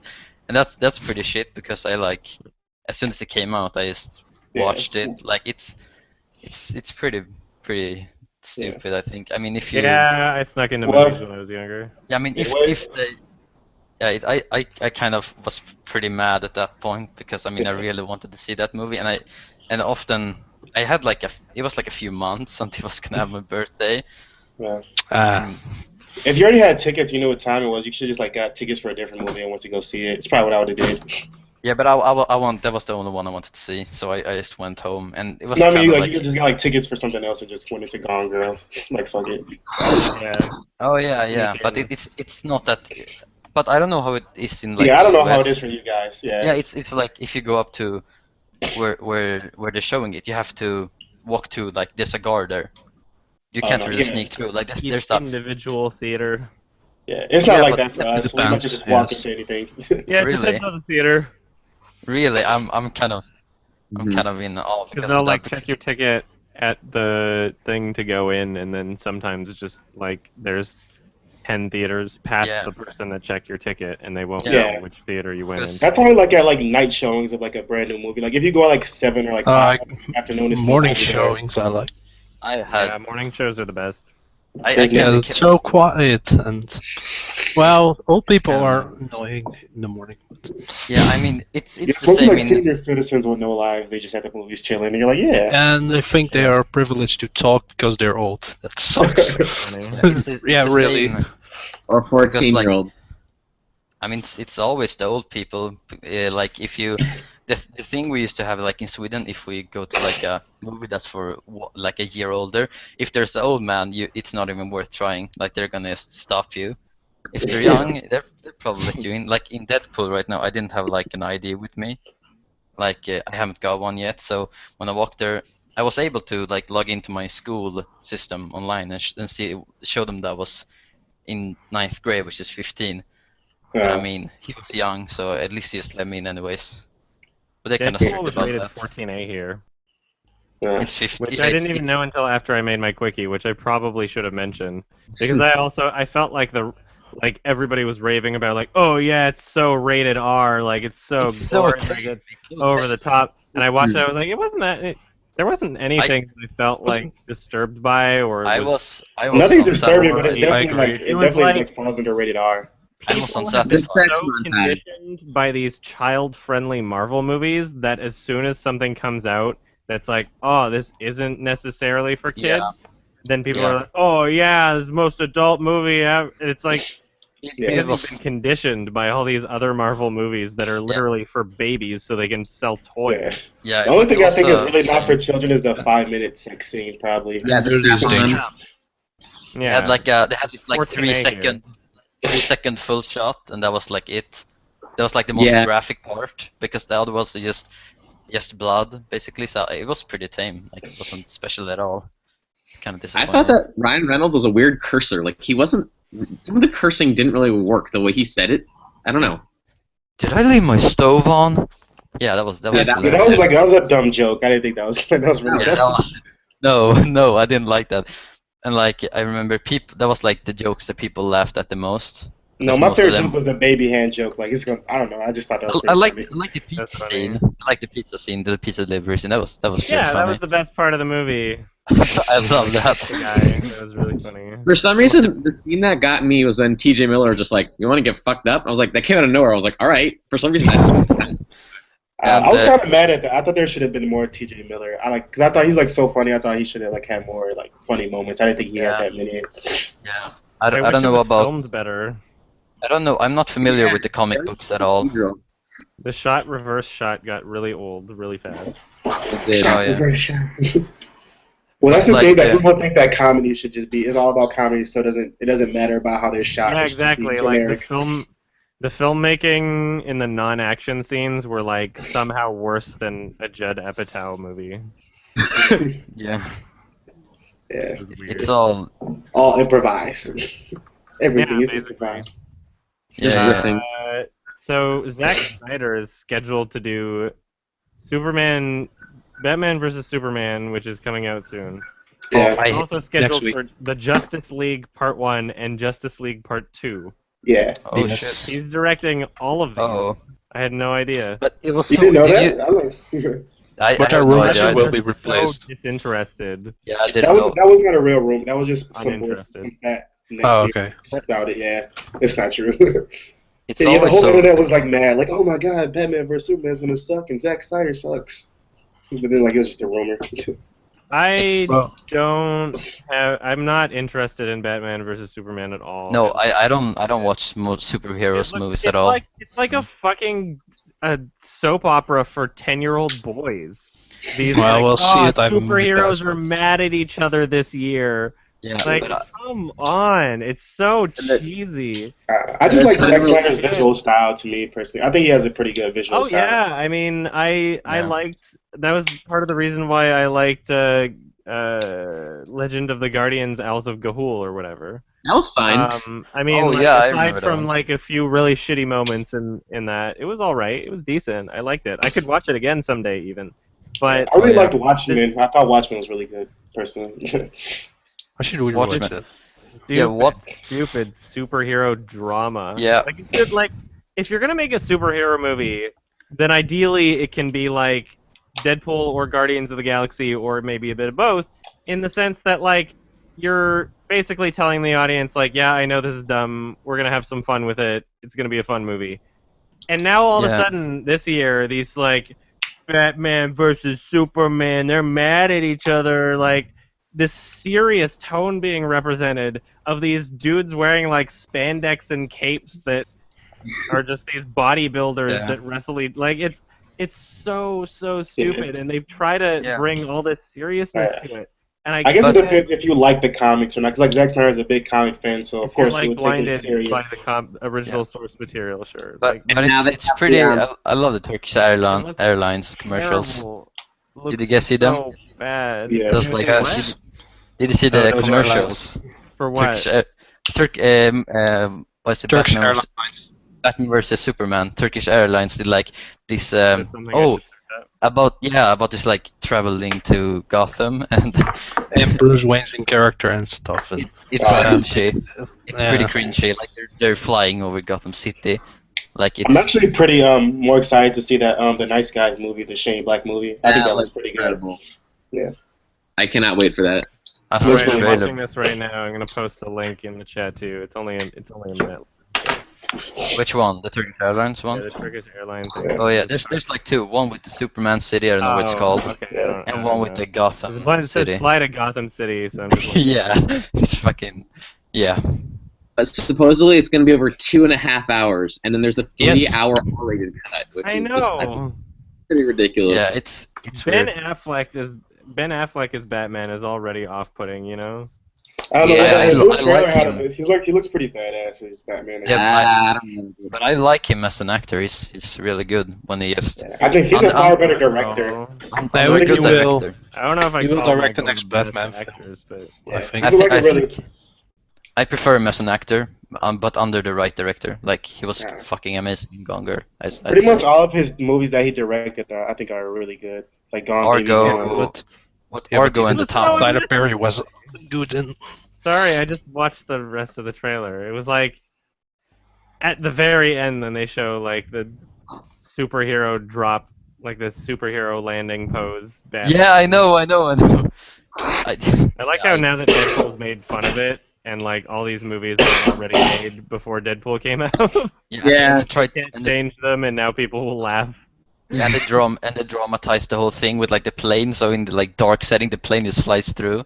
I'm calling it right And- now. If you see Batman versus Superman in theaters, you will hear some sort of a crowd reaction from the superhero drop. Yeah, I'm gonna see it like The Thursday. This superhero week, landing. I see it Thursday morning.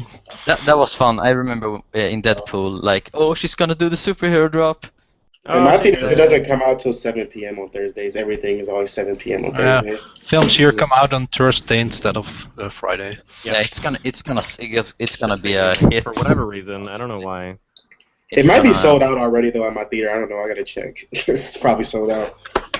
I think it's gonna do like all the other superhero movies and just make a ton of money and do the next one. Yeah, I'm just really not gonna watch it. I'm never Yeah. gonna watch it. I have no What reason about to. Jeremy Irons? Isn't he playing Alfred in it? Who? Yeah, Playing Alfred. Jeremy Irons? Jeremy Irons. Yeah. I mean, there's nothing Oh. else really to see in theaters when Batman v Superman comes out. So I don't know. Wasn't Jeremy Irons like speaking out about just say some dumb shit on some interview? He Like did. some off-putting stuff. Yeah. I forget what he said, but it was something. Do you know where the he link was to the like, interview? He doesn't like gay people or something, or gay. Oh yeah, that was And then I fucking was terrible. like, I think I did hear something about that. It's pretty stupid. That was terrible. He had some sort of public apology at some point. But I think that was a while ago, not recently. Do you guys That know was where the long- interview long- is? That was like years ago. Do you know where that is? The interview, like a It's on link or YouTube something? somewhere. Search Jeremy Irons gay Yeah. something. Yeah, people should think about that when they vote for Hillary Clinton. Like just like Alright. 6 years ago, she was talking about how gay people shouldn't get married. Now all of a sudden she's for it. But you know, she's like Trump. They're all just liars. Yeah, she just changes her opinion off polls. Do people like this? Okay, I like it too. But it's Good time. insane. Like She's I remember. she's a fucking snake. I hate her.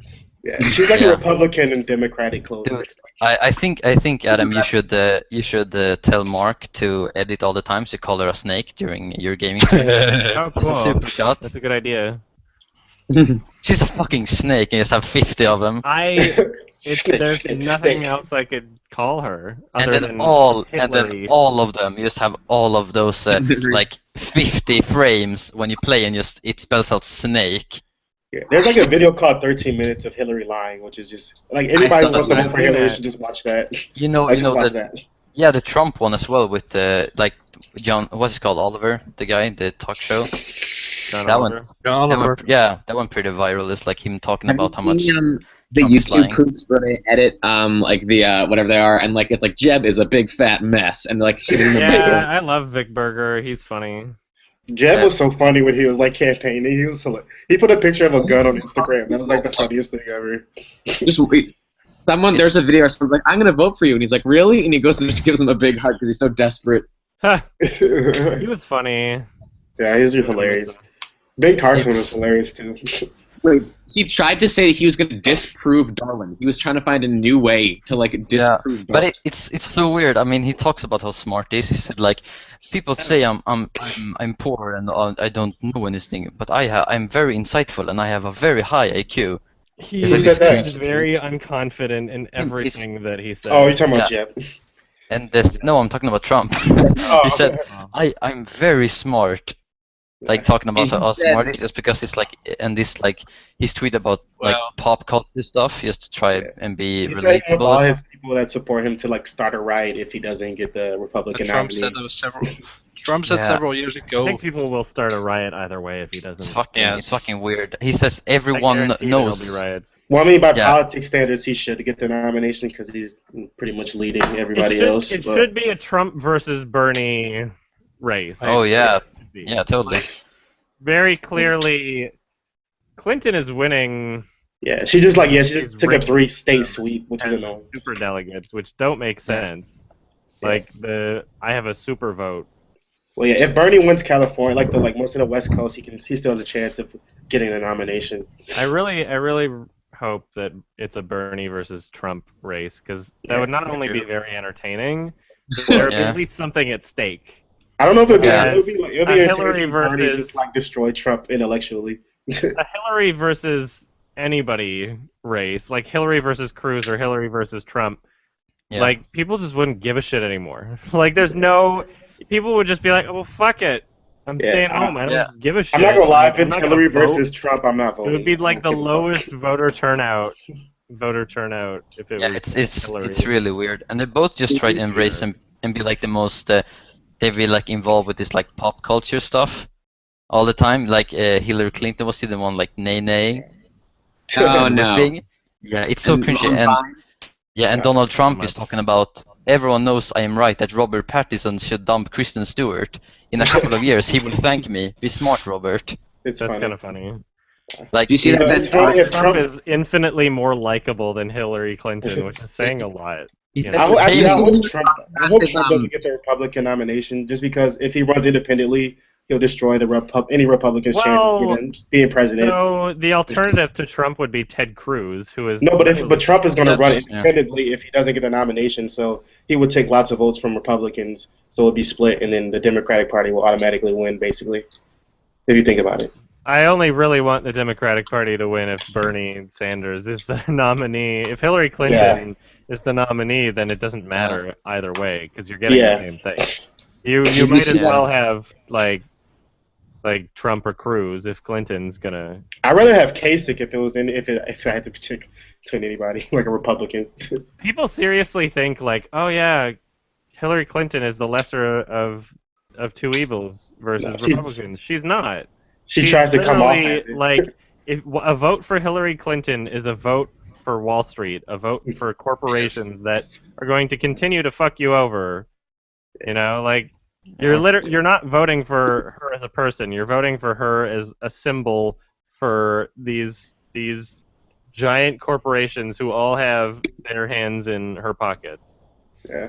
She is not a real person anymore. She's like, you can expect that She's a anything robot. she promises this before her entity. campaign, she will not deliver on. She's literally like, Oh yeah. Did based you on see that how interview? she's been like presenting herself and how she's been responding, anything she says is not something you can rely on. You cannot, like, she's lying all the fucking time. Did you see that interview where she was like, "I won't deport Mexican children" or whatever? Tons of shit. Like she couldn't even answer. She didn't even want to answer Before that. her She's like, campaign, and then like 2 years into her campaign, people are like, "Oh, so what happened about this thing that you said you would do?" Her immediate response would be, I never said that." And then they'll show her footage of her saying it, and she'll be like, "I never said it." She's That's like, not "Well, real." in context, Did you see Trump talking about his dick size at one of the GOPs? yeah." I feel like it's embarrassing that he feels the need to defend his penis size. Yeah. Talking about Oh, politics. wasn't it about That's his embarrassing. That makes me think that it's probably not that big. the same about his like his hands or his like length of his Yeah. fingers? He had to like tweet out on that. See, they're not that small. This guy was telling This them. weird like ego that he has that Alright, makes guys. me a little scared of him in ways. He's I have really to go. insecure. So, bye everyone. Okay, peace. All right. Oh yeah, see. I thought it was interesting seeing the comparison between Democratic like debates and Republican debates where they were like asking Republicans, "So yeah, you like to sing songs to your wife, right?" It's like just all these retarded pandering Yeah. questions. I Yeah. am a human partaking in human customs. I watch Netflix. I like movies. I Netflix and chill. I sing I am like you songs. people. I also wear clothes and Yeah. stuff. Oh, I see. Hi, Sastog. I remember during every stream, he sends a private message to me and we talk a bit. That's funny. Hello. Oh, Yeah. ooh, private. Shut up, My hair Adam. looks wet because I took a shower. It's not grease. Yeah, I feel the I need to don't. defend myself because I'm about as insecure as Trump. Your hair is Dude. good. My penis Dude, is I- gigantic. Yeah, Sastog. I'm Felix Seraph in the stream. You know me, son? Yeah, fam. That's I'll funny. hook you up boy. with some OG. Some Fuck. OG dank kush. Thank you, Sastog. You're very gentle. I would say. Is this dating? I don't know. I'm very uneducated in the topic. Cheers, yeah, man. Cheers. What? Mate. What? Kill me. I don't know. I'm sexually. What I'm happened? sexually confused. This got derailed. Yeah. Oh yeah, Adam, where's Mark at? Help! I need an adult. I could bug him. I think he's Bug him. napping. Bug him, You know please. what's, This. what's funny? Well, so He's enjoying I his woke up hands. about half an hour before the stream was supposed to start. Because like I just couldn't fall asleep last night. Oh yeah. And then I gave Mark some money to go get me some food and get himself some food for the stream. And what I'm assuming happened is he was like, "Oh, okay," and then just passed out. Oh. And so Oh, yeah. he's probably on the couch. And I'll go bug him. I'm not gonna like force him to be awake though. No, 'cause I mean, he's sick. if he wants to, I mean, I'm gonna plan on being on more hangouts. This Yeah. is fun. Okay, sweet. Thank you. This is my first hangout. I mean, it's basically how this goes because I'm 15 and I can't get a card, so I can purchase online. So basically, I use else's card. That's why I haven't done it before, and then just had them like a $10 bill, like 100 crowns. Oh, okay. That's how Thank you it very much, goes. by the way. Oh yeah, you don't have Oh, to. it's no problem. I'm sorry I haven't done it before. I love your shit Don't like a need to lot. apologize for not donating. No, but seriously, There's I've like so many people do that, and I No, almost feel guilty every time. I'm actually honest because like 3 months ago I was like, dude, I need to do it sometimes because it's kind of like a shame because I watched it for so long. It's free content, but I really appreciate it. Yeah, but I fucking there's love no obligation, and I will never ever expect anyone to donate. The donation is No, but I feel that I need to, otherwise I won't be happy with myself. Me too. It's just Hey, I Adam, just have you? appreciate it. you do amazing stuff. Thank Hey, you. Adam, have you seen like Blade Runner? Because I recently watched it. And I didn't really get what all the hype was or surrounding it. Dude, I saw it you're a not- long time ago. You're not allowed to say that it's not good because I like it. So No, I didn't say it wasn't good. I liked it. It was, like, I my favorite liked a scene was lot of the things tears in about the it. rain scene. Yeah, I really like the I- tears in the rain. dude, everyone needs to. I mean, the final cut is the only one I want to watch. Yeah. I think that out of the futuristic movies made in the Yes, it's gorgeous 80s, for that sure. was probably the most accurate representation of Oh, future dude, like yeah. fashion and Yeah, I like- just general like it. I feel like it was the most prophetic. Yeah, and like the whole universe is just it's pretty amazing just in general. Like you get this Yeah. feel like when it goes down to the screenshot and it's like futuristic Chinatown and when it's trying to sell you fucking Yeah. Well, it's less about the way it looks, like the more about the acting, like dialogue and storytelling, which wasn't amazing to me. I It's think. something but that it's I'm kind of- willing to explore again. That I would Yeah. like to see again. you should like it's a shame that they didn't leave the if it's oh what the fuck are they called? I saw they Shit. put the theatrical cut on Netflix. I already know what you're gonna say, but let's not. Oh yeah, for shit. Some people that haven't seen it, but I already Yeah, know, I know exactly what you're gonna see. It's like it's not that Leaves it It's open-ended. and yeah, let's leave it at absolutely. Oh yeah, like, okay, yeah. I know thank what you're you. talking about now. Yeah. Well, I think a lot of people have like analyzed it and kind of tried to make it seem that it's not open-ended. Oh yeah, that. but I mean, there's apparently certain evidence that points towards one possibility and not the other. I mean, yeah, Ridley Scott opened up about yeah, it, and I'm excited for the Denis Villeneuve That was fun. sequel. Oh yeah. Yeah, me too. Yeah, it's. I always find I'm it excited for super funny when- everything what he does. Yeah, he's like one of my favorite directors now. Like everything he's Yeah, done, it's good. he's been He's pretty great. fantastic. I love I Chris think- Tuckman's pronunciation of his name, Denis Villeneuve. yeah, I Villeneuve. remember that. Yeah. I used to say it like Villeneuve. I don't know. My elementary school French classes make me feel like I probably have the right pronunciation. Villeneuve. Villeneuve. I was thinking more of like Charlie Villeneuve, Villeneuve. I think. In a way. I think. I mean, if you had more time, would you pick up like French classes online or something? If there's any language that I could probably learn like quickly, it would be Dude, French. Because you know what you should- I mean, Canada is like part Oh, French, yeah. and so I know bits of I was- French. I was thinking about learning German because I thought it'd be fun to visit like Germany, but I heard it's like one of the hardest languages to learn. Yeah, I think it could be fun. Like this, it's like this game. I'm not sure what it's called on Steam, where you learn languages and you like pick up things in a room. It's basically like a game with a story, but it learns. You learn this language. It has like There's an app that I called Duolingo. Duolingo. It's really good for language learning. oh, so you're I learned using like a tiny bit of German. You and speak then- Dutch, says dog. oh, Sastog. Wait. Well, I'm Dutch, so. Oh yeah. I'm I gonna, think- I'm gonna go downstairs and bug Mark, and I'm also gonna refill my drink. So Oh, I'll be get back a drink in- too. I'll be back in like 2 minutes. Yep. BRB, guys. Okay.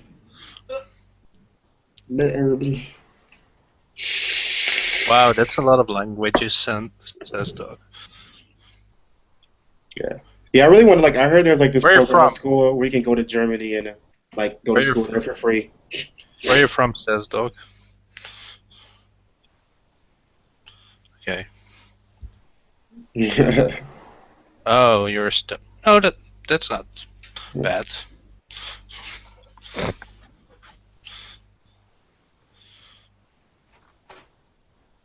Sweden. Blah, blah. It doesn't matter. Don't worry.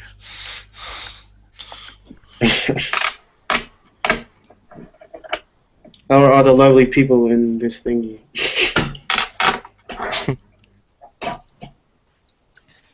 All right.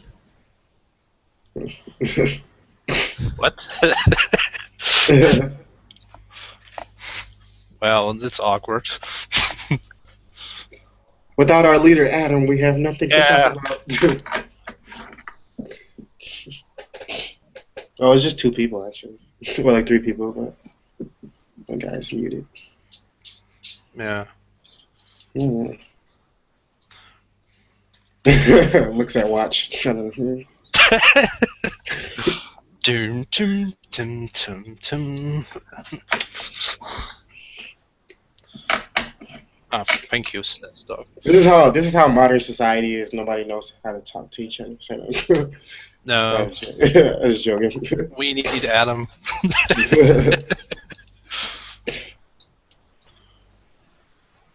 Stop drinking. Yeah, I said that. Oh. You order some food? What?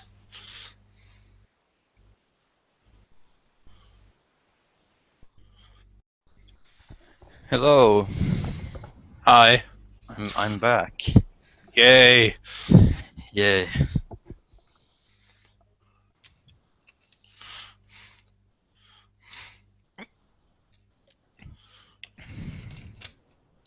So, yeah.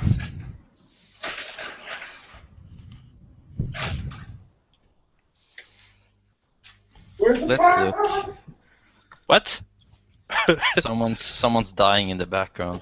Uh-oh. Let's read chat. Jack Ryan? Everyone Yeah. all quiet because Adam is not yet.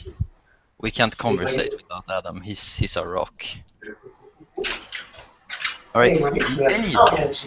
Alright, I'll start a conversation. Lyrics from Sweden. You're Swedish, like me. Probably, I'm not sure. Hej om du är det. Are you going to speak Swedish now? No, I just said hey to some Swedish. I think he's called lyrics from Sweden. I'm just gonna guess he's Swedish. Well, I think it's Dutch. I'm Danish. Oh, wait. Oh yeah, I thought you were Swedish for a second because your name is Rasmus and that's also a common Swedish name. Oh. Okay, well. What the hell is happening? Hey, wait, it's Ninja here. Ninja, I'm Felix Serif. I bully you all the time in the streams. It's hilarious.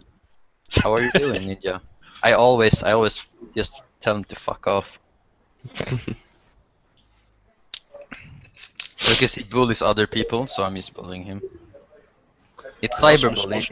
It's harmless until they can't get the cap off. Then it's serious. What? Yeah. Are you washing dishes?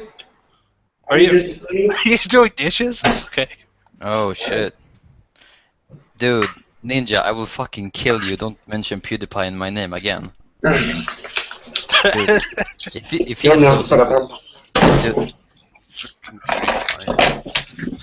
dude, I'm getting clowned right now because my name is Felix and that's PewDiePie's name. Yeah, because everyone who's named Felix is PewDiePie, sure. That's true because I'm from Sweden. I'm from Sweden too. I'm gonna have to, dude, Ninja. I'll kill myself and then I'll post on Facebook about you, man. I'll post a Facebook post. Jävla svenska. Ah, you speak Swedish. That's funny. Not a lot. No, No, but, I only understand a little. yeah, but that was good. Yeah. Yeah, I'm I actually. understand It's just what some we're words yelling because... Do you also? Oh fuck! Excuse me. That was in for 3 hours. I'm not kidding. Oh, so you're from Sweden? So you know Alicia Vikander, right? Yeah, she's my best friend, dude. Yeah, you like this. I mean, Because she's everybody. the only actress. Dude, when she won the Oscar, she called me and she gave it to me because she was like, Yeah. I I heard you don't guys used to deserve like it. date or something for sure. Oh no, yeah, I'm Michael Fassbender. Yeah, yeah. Like low key, I am Michael Fassbender. Oh, you're a lucky man. No, I'm not. She mocks me because of the Oscar. I haven't gotten laid in 3 years. Yeah. Oh. Yeah, you definitely didn't deserve that Oscar, Michael. Yeah, I don't. I want to kill myself. Well, Swedish actors are better than Dutch, so. I Yeah, think. what is the, are there any like famous Dutch movies like Art House Yes. and like? Oh, famous? No, not really famous. Pretty much all Dutch films are shit. Like 99%. Dude, same, Yeah. without with exceptions from like Bergman and some other respectful directors, is like this movie now was like I was going crazy because it's the only Swedish like good Swedish movie in like 10 years. I don't know. It's Force Majeure or Did you see that Swedish movie, Yeah, I the Swedish saw version of the girl with the dragon tattoo? I saw the Swedish I version. I own both. I own like original like extended version of the original Swedish one, and I own the David Fincher one, but I haven't seen Yeah. either because I'm a fucking I don't know. I haven't seen the Swedish version, but I doubt I'll like it more than David Fincher because I just have like a girl crush on David. Yeah, me too. I'm just a piece of shit, and it takes like 3 hours to watch the extended version, so I'm just tired of everything. Yeah, Dutch films are so bad. I sometimes see them, but I'm sorry. yeah, the writing is so shitty. Always. I'm so uncultured. I don't even know where like what a Dutch area is, like Dutch It's countries. next to Germany It's and Yeah. Belgium. well, I know it's people drink beers and scream. Isn't at like each other. Amsterdam in like a Dutch area? Yeah, I'm not from Amsterdam, but yeah, They Oh, yeah. smoke weed. That's all I know. I'm from The Hague. Dude, I will devour you, ninja. Yeah. All I know about is Amsterdam is Feature weed Rome. and prostitutes. I love So- ninja, but it's fucking yeah. Canadian. What was the name of the movie? Says dog. It What? doesn't ring a bell. Force Majeure. Yeah, that was the No, movie no, I no, talked about. Not Oh. for the majority Dutch Yeah. film he saw. Oh, all right. Did anybody in here see that new Macbeth movie? I haven't. It's No. hard to What catch a movie here. I mean, I watched it. I just like I liked it, but I didn't really understand any of the dialogue. I It was love like it was such a heavy Scottish accent. your Macbeth. Yeah, like yeah. When you watch, it, you probably won't. Like if you're not from there, you probably won't really Yeah, understand. you know what's funny? There was like this because it's not gonna get released here in Sweden for like I don't know how long. So it was like this bootlocker link, and I was like, yeah, I'm not gonna watch the whole thing. I'm gonna wait. But Yeah. I watched the first minute, and they talk. And I was like, dude, even if I wanted to, I couldn't understand this. It wasn't I even just watched worth it it. for visual experience. Dude, I understand like she, Yeah, it's pretty weird the language. yeah. But it's like it's good that I mean Michael Fassbender, he's Irish, right, or something? Yeah, he's Scottish. Yeah. Oh, Scottish, yeah, fuck me. So I mean, he was doing it really well. Yeah. Yeah, the thing Yeah, is, he's Marion definitely- Cotillard, she didn't use a Scottish accent. She just used her French accent. Like she's But- the only person with a French accent. I haven't seen the Roman Polanski one either, so I can't like make a comparison. Yeah. Oh yeah, Steve McQueen lives here apparently. That's Oh, Steve McQueen. He's such a Yeah. great director. He Dude, lives in, I- Marcus too sick. He's sleeping. oh, I that's really fine. loved Shame was so amazing as a movie. I fucking love Shame, dude. It's like, oh my fucking god. I saw it a couple of weeks ago, first time. You know Oh, what? no, I own it in Brewer. No, I Dude, messed up. for some reason, like out of all Steve McQueen's movies that I've seen, which is 3. everyone, yeah, I gotta say, like, Yeah, I haven't Uh, seen Hunger. I don't know. Hunger's great, but Hunger's Shame, fantastic.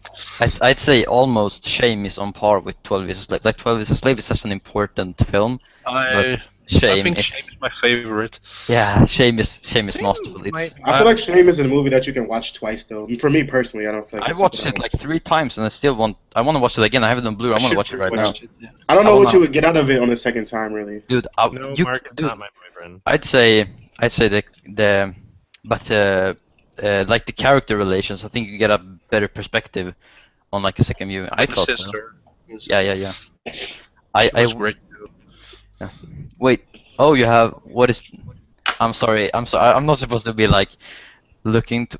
Do you have sriracha? Yes. There's That's like a that's layer of amazing. sriracha. I'm jealous. I love that kind of stuff, but we don't have it in Sweden. Oh fuck! Yeah, it's You, fucking could, sucks. you know they actually they sell sriracha on Yeah. Amazon. So if you ordered from like Oh, the shit. US or Canadian Amazon, you could get some Oh, to Sweden. I want to do that right And now. the bottles that they have on Canadian Amazon are like pretty big. Ah, shit. So Oh, yeah. Damn. Adam, Yeah, there's an totally. option. But the thing is, like, I think with sriracha and stuff, we have like Tabasco. You know what that is, right? Like Tabasco, it's like the closest Oh, the thing. sauce? You can get. What's that? Tabasco's I think ridiculously common.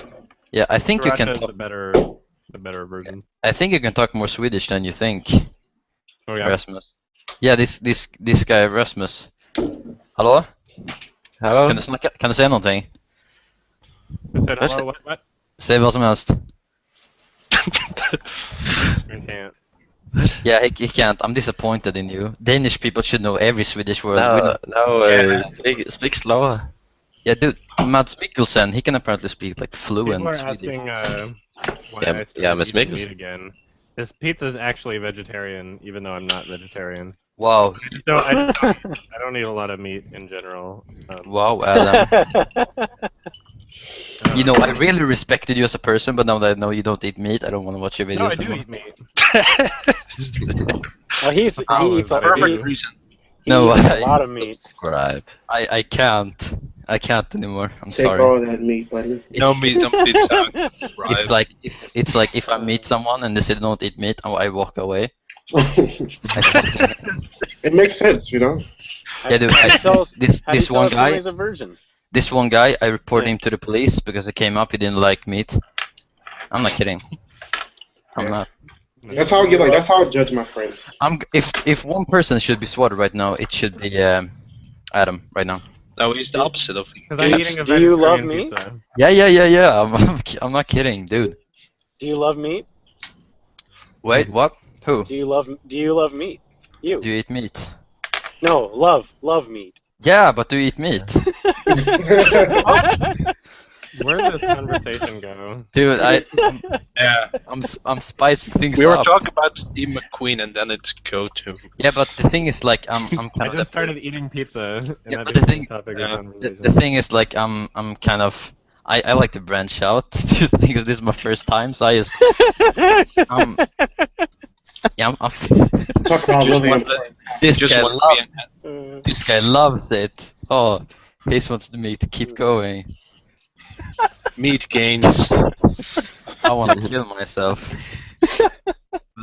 The thing is, like, I'm pretty much a cynical asshole you'd be otherwise, da- but since I'm around some people for a change, I'm kind of like a little more fun. Oh man. If meat was grown in a tube, which they're starting to do that, Really? then I would buy uh, that over like farm killed meat. If it was Oh, the so same now, anyway. so now you eat meat? Yeah, I, What happened? Yeah, I'm just kidding. I'm kidding. yeah. Every time he takes a bite, I tab out. I feel like I have, you know, I still have empathy for animals. Oh love yeah, animals, I mean, and I don't like the slaughterhouses. but But I don't feel like me as an individual refraining from eating meat would do anything about it. That's Yeah, the the thing fusion of is, that's the fusion of responsibility, man. I totally hate the things when they on like Facebook, like watching animals get slaughtered and say, if you eat meat, you're this guy, and there's like a guy But kicking a chicken. to death. There's a huge disconnect between, you know, what happens on the farm and what happens at Walmart when you pick up a ground beef pound or something, you know what I mean? Oh no, they you actually. are funding, you're paying the people who do that to do that. Yeah, Yeah, but- It's still like when you eat meat, you are supporting murder. Like that's true. Yeah, It's whether yeah, or not but- you're comfortable with it. Yeah, but the thing And is also. I just don't. I like.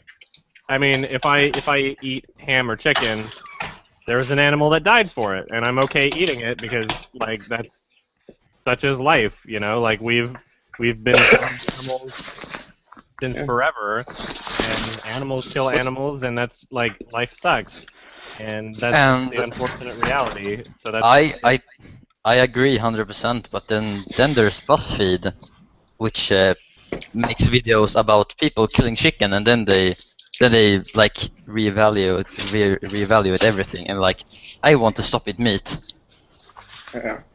I've seen It's those like- videos, and it doesn't make me want to stop eating meat. It's like, oh, that's No. sad, but No, but the thing's I like, don't and really give a fuck. no. the only thing that makes me feel like it's not total like vegan propaganda thing is when people say like you're not gonna eat meat, but like I don't like chickens because like they chop their head off in a video.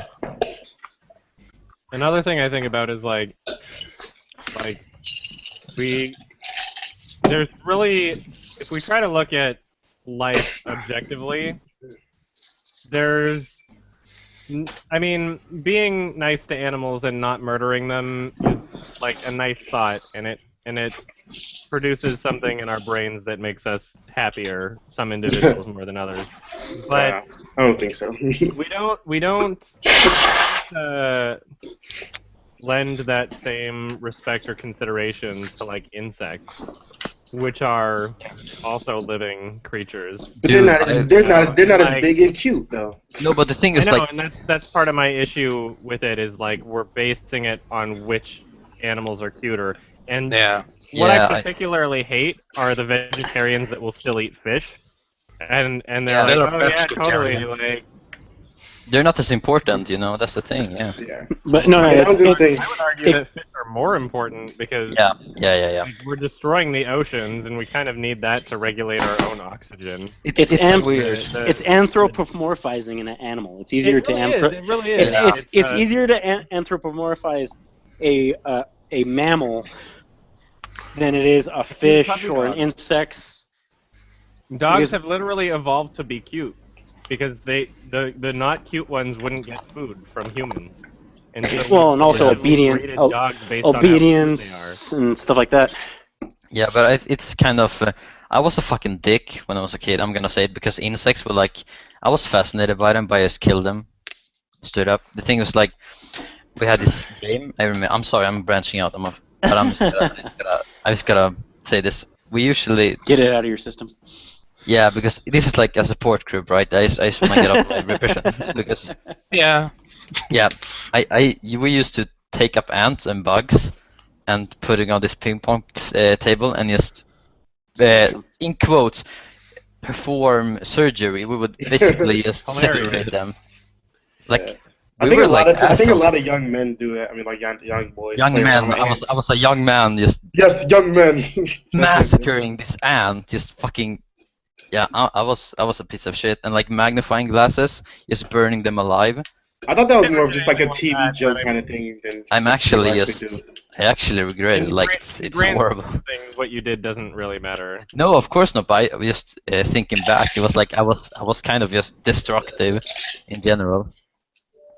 Yeah. Most people are. I'm the next Hitler, guys.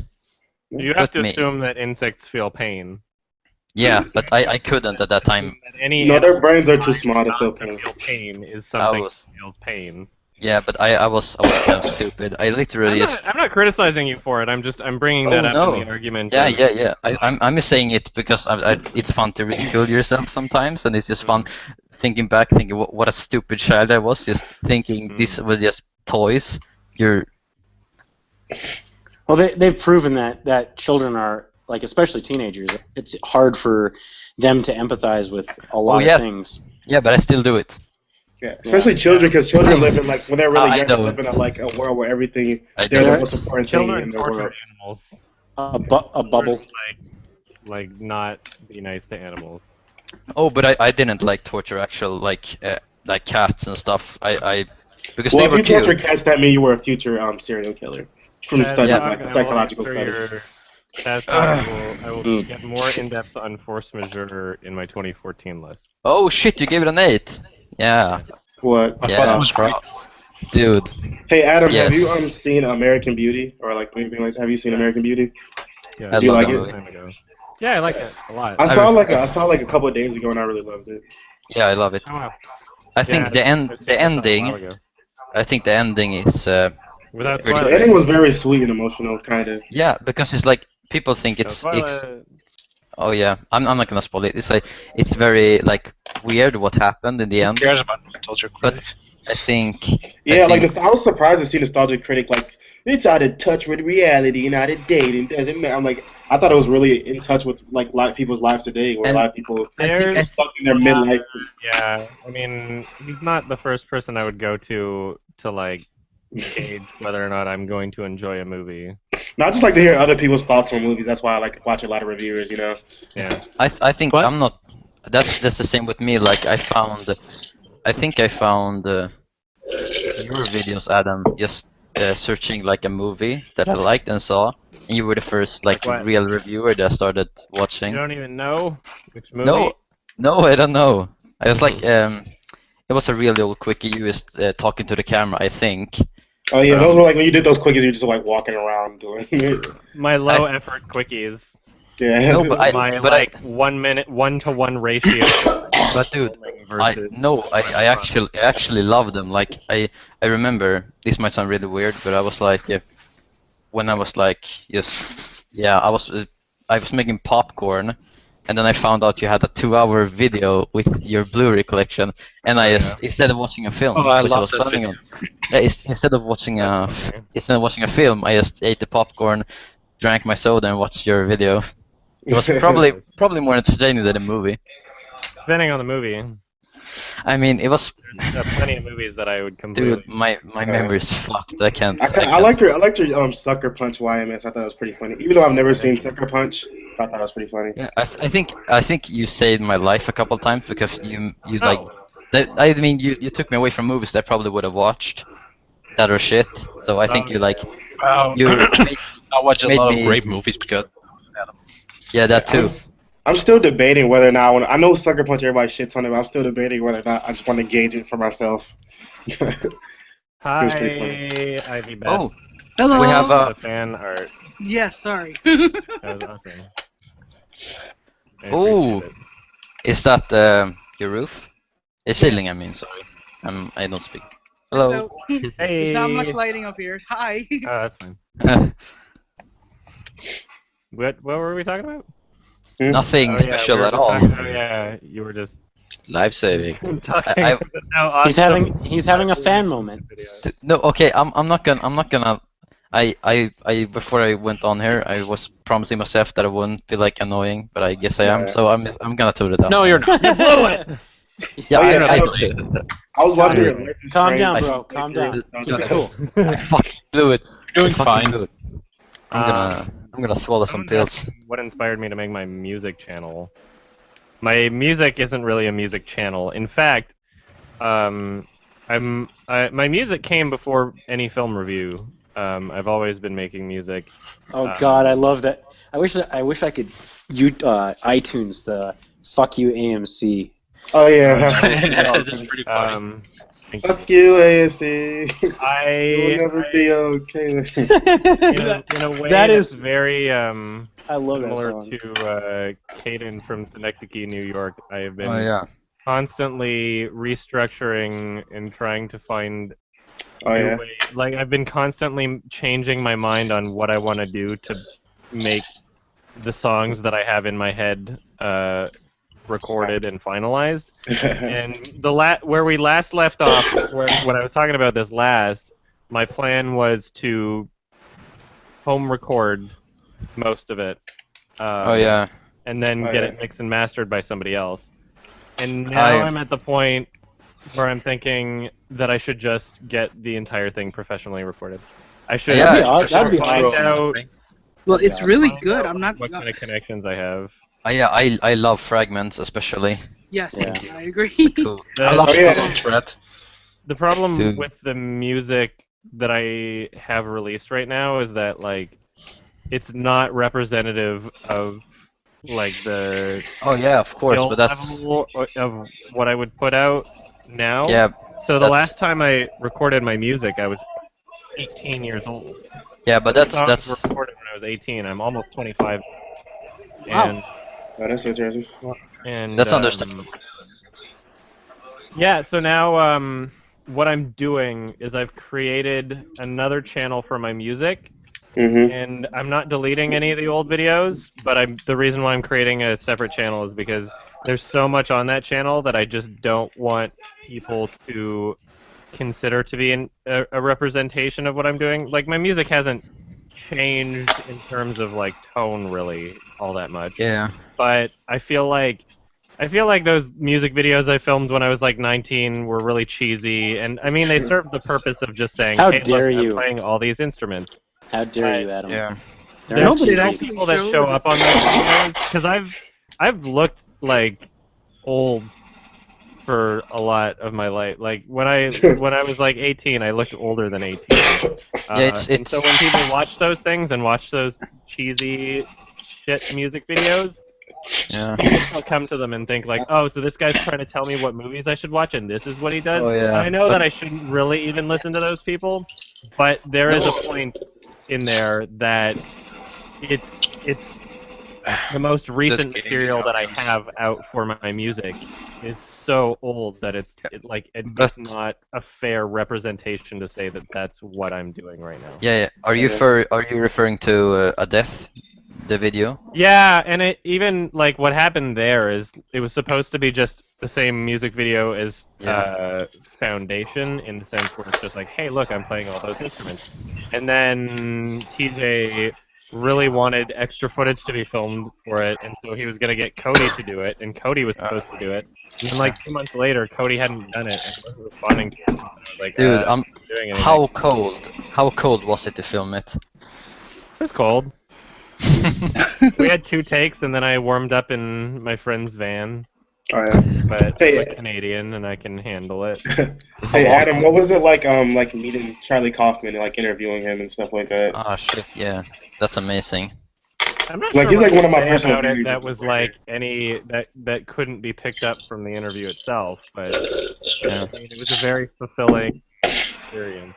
Was there like any more talking after that interview, or like was it just No, pretty much all that was in the it video? was very touch and go because there was one interview they had before that, and then there was a time limit that I didn't even get to because, like, I mean, Alray had asked everything I needed to ask and said everything I needed to say. Yeah. But I mean, they had to go. We were behind the stage in a separate special room where at a theater where Anomalisa was currently playing, and they had to be back out after the movie to do a Q&A. So I didn't really want, like, I mean, I really enjoyed Anomalisa, like especially like the ending kind of line where it's like everybody's had a good day and everybody's had a bad day. Like that whole like speech was like really amazing to me. Dude, I mean, Adam, if you're gonna make an analysis video of yeah, you should really dwell into like the doll. Yeah. But don't spoil that. But let's not talk too much about it. Oh yeah, sorry. Because there's so many. Most people in here probably haven't seen it. Yeah, I think it's good to leave it at that. Yeah, I was pretty mad that like I knew Inside Out was a showing for the Oscar, but I was like, I feel like Anomalisa was just such a great film. The only part about that really bugged me because everybody kept asking me before the Oscars, like, oh, what will you do? Will you be mad if Inside Out wins? I'm like, I won't be mad because like it will win. Like there's no question it will win. Like it's really obvious it'll win. Like, who cares about it? And I mean, we already know, and the Oscars are owned. The Oscars are aired on a network that's owned by Disney, also. Yeah, I mean, and conflicting of interest. It's much for that category, and the only part that really bugged me was that they were so like. It was so upsetting to see Buzz Lightyear and Woody announce the category and list off the movie. Because it's like, you're basically just saying there was no chance, and you're an idiot for thinking that there was any chance.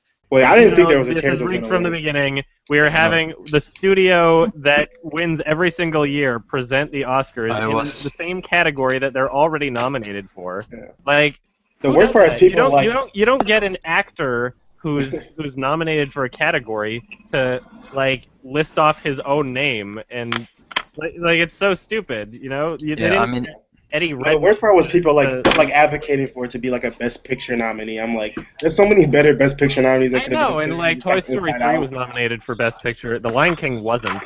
Was it? I don't know. A lot of. You don't think think so? it was. Actually, The Lion King was. Actually, Yeah, I think it Lion was. King was. That was I think before it the was. Best Animated Feature category existed, I think. Oh, okay. Yeah, it's weird that people even was surprised that Inside Out won. Yeah, I mean, Like nobody even saw like not enough people saw Anomalisa for it to even Like, get I nominated. think since most people watched Inside Out, it was just like everyone was rooting for that and There's said they no should watch it. chance. There's literally no chance. They already And then- made their mind Yeah, up and about it any of the was movies. already think They nominated knew for exactly what Best they were gonna Original do. And then the Screenplay. only And points we people can make debate about over whether or not it deserved it, because there's plenty of people that there's tons of people that think that I Inside think Out deserved it over that movie. no way. And I don't think that these people are like necessarily idiots or anything. Like, Oh, But just tell me what you really think, Adam. they are lesser minds. But the only points they No. make for Inside Out is like, it's such a good movie that kids and adults can understand it. I was like, okay, that's not a good thing. Like, it doesn't mean it's a good film. I can't even Children, understand it. It doesn't make any sense. Dude, I Doesn't think- even I make any think- goddamn sense. I think children should watch it too, because then you can learn a bit about sex. Yeah, they can understand how the mental process works. You know, I mean, it's if like you- little monsters in your head to make decisions for you. You wouldn't show a porn video of oral sex to your kids, but you can show Anomalisa's that scene, and then we'll just be like, oh, okay, I know how it works. this is how. This is how life works. You're gonna have to do this one day. Inside Out. I just feel like Yeah, out of No every, sense, though. out of every movie that I've seen that is like a successful kids movie, in my mind, like trying to get into the mind of children that would watch Inside Out, like I think that a lot of adults mistakenly credited Inside Out as a great movie to help kids understand their emotions and be like, oh, it's okay. But I really like, if I were a kid and I were watching that movie, I would You would leave expect, thinking that's how a the lot world of children works. are going to come out of that movie with the implication that their emotions are not under their own control, and that everything that happens to them inside their brain is from an exterior force. I don't think I they would mean- think that deeply into it, but I think they would think Yeah. that I feel like it's that's how their brain was the controlled. wrong thing to be teaching kids, that like I you are mean- not in believe some control parents and that even- every decision being made is not yours. I mean, I wouldn't I like, little- I would not like just avoid showing my kids that movie if they really wanted to, because I mean it's a cute movie.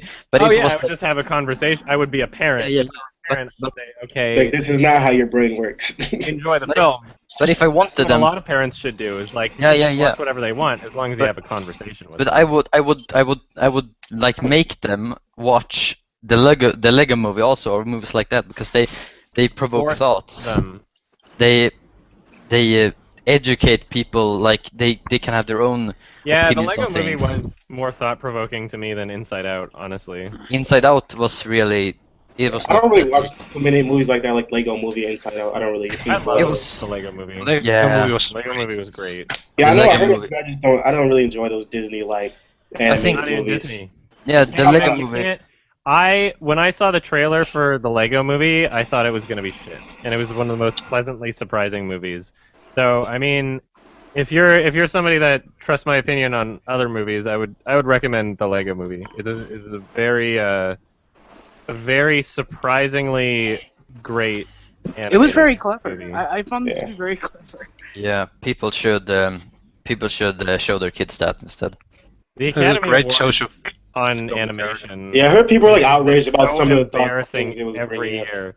The Lego Movie wasn't even nominated for Best Animated Feature. Like, not even nominated. No Which is a nomination. shame. Which is- Wasn't that like, because there was live it's action exactly in the it? type of movie that you would expect should be nominated. But It's wasn't a movie that you would it's not expect nominated would be, for like, its dangling live action in front of scenes? them of like, what should I nominate? You would think. I don't know why. Like, it's clear that they didn't watch it, I guess, and they just assumed that it was a big toy commercial. But The fact that they didn't nominate the movie, but they nominated the song "Everything Is Awesome," which exists to be annoying, is kind of like a sad irony that they don't even understand the ironic principles of it. Exactly. It's an ironic song that's like, this is the terrible garbage that is repeated on the radio waves that everybody loves but is actually shit. I think that's something that Academy misses a lot, is like satirical elements in films. And I remember Don Hertzfeldt being nominated for this year. Dude, when I found out he was nominated, I just wanted to find that movie. I haven't watched it yet. I wanna see that movie. What's it called? Something Tomorrow. Fuck. Wait, I'm Tomorrow. Today is a Beautiful Day. That one? No. Oh wait, no, that's. World the of other Tomorrow. one's called "It's Such a Beautiful Day." Oh, it's Yeah, such and a beautiful day. it's basically like The new this. one is called "The World of Tomorrow," I think. Yeah. It's available on Vimeo. You can rent it for like just a few bucks, dude. Okay. It's Oh, like really? it's nothing. Check it out. Oh, that's cool. Hey, And- Adam, have you seen a film called A Pigeon Sat on a Branch Reflecting Existence? Oh, No, Reflecting on and existence. the only reason I haven't seen it yet is because it is a part of a trilogy that I still need to watch the Yes, other two. Roy Anderson, My Nationality. So that is another. Yeah, it looked really that's interesting. something that is Dude. that I'm watching for my 2014 list. Dude, yeah, you should. Yeah, I mean, like, I have to watch the other two first. Yeah, I haven't. It's the same. I haven't watched them. It's like this existence, like theory. This Yeah, like I trilogy. really, the impression I'm getting is that, like, I probably don't really need to see the other ones first, but No, I don't think you don't. kind of connection, I feel like if I'm gonna review it and put this much effort into it anyway, that I should I have some sort of an obligation. For some reason, I don't think non-Swedish people will.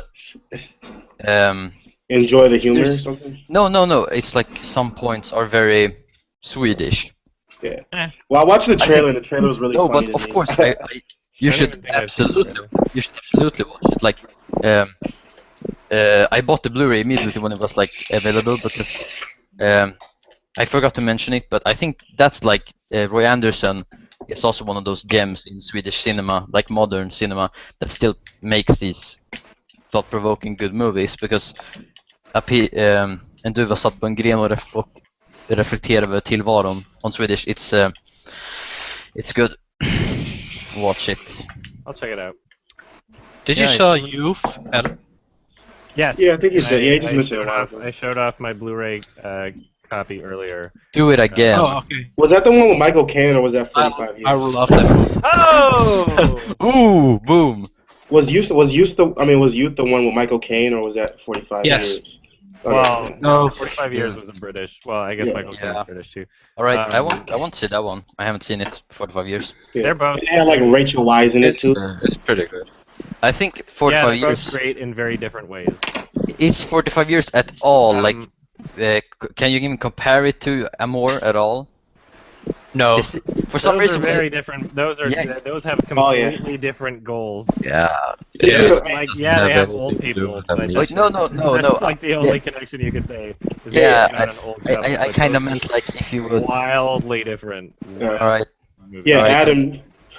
Adam, did you see that interview with like Michael Haneke about his film where the guy was like criticizing for talking about his film Amour or whatever?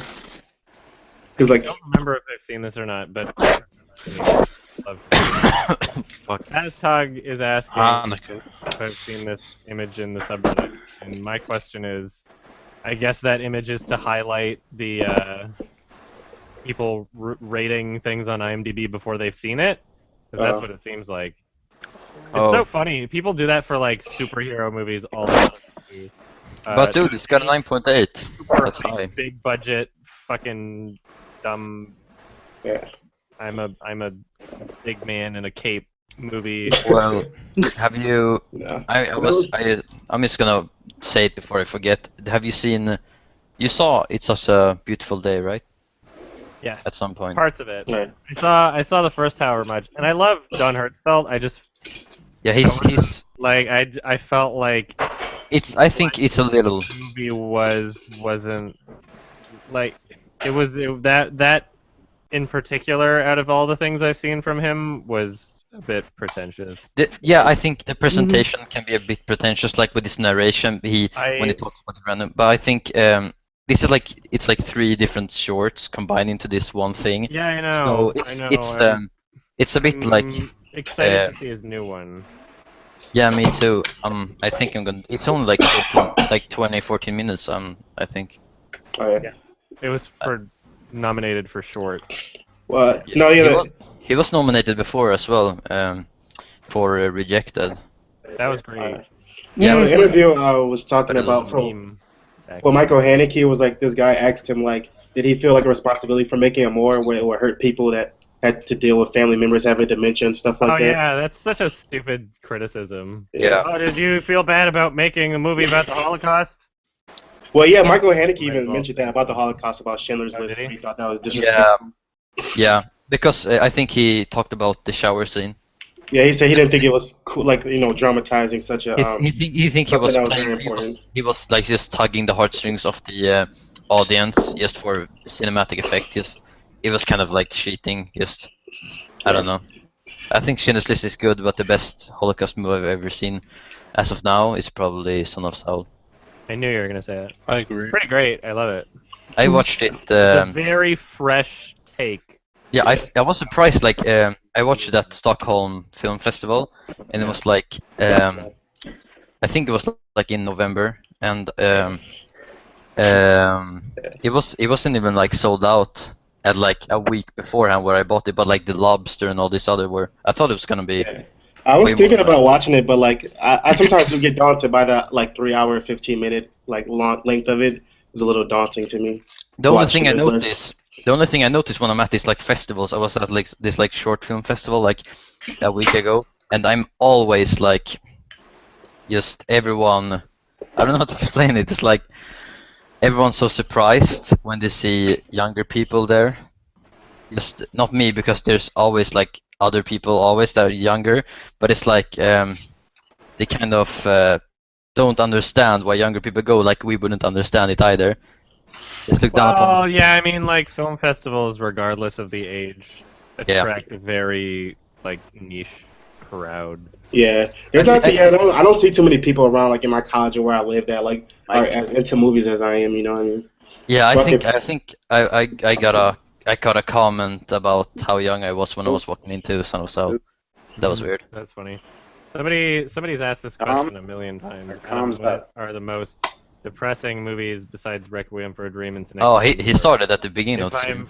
I know, I still haven't answered it. Whoa, Adam. Synecdoche really if depressing. I'm gonna define a movie as depressing, then Synecdoche I would. is depressing. Then out of the ones you didn't mention, I would say Dear Zachary and leave it at that Amor. for depressing. Oh, hey Adam, did you Or it's see depressing in its own way? I would say Dear Yeah, Zachary is one of the I most think- depressing movies ever. I think Amor was more depressing for me. Like Okay. Let's Yeah, not spoil anything. Hey Adam, did you see Z for Zachariah? Right? Oh no. Did I see what? Z for Zachariah. No. I don't know what that is. Have Look you it up. this latest Philip Glass movie released in the US? Anybody? I hope Criterion get released on Region B soon. That would be cool. They're talking about it. I would love it because They've I haven't. announced that they plan to do it, which is That's funny also because like now I have my copy of La Planète Sauvage, Fantastic Planet, and Are most of the Coen Brothers films pretty depressing? and now they're releasing that on Criterion. So I just fuck. it's annoying when you can't even watch certain Bergman films on Region B since it's fucking Sweden, and I can't even get like a copy of it. There's plenty of things like that. Yeah, don't even think that it's a one-way street. The Smiley Face, an American movie, only has. Oh, a the region Anna B Faris Blu-ray. one, Anna Faris movie. Yeah, and yeah. Short Bus only has a Region B Blu-ray. Waking Life only has a Region B Blu-ray. All these movies that Yeah. filmed in North America. Ginger It's- Snap 2 only has like a Taiwanese Blu-ray. It's so weird. Like just in general, when it's like I think you can't even get like a collection of Ingmar Bergman on Region B, and if you want to, you have to like Amazon the American one.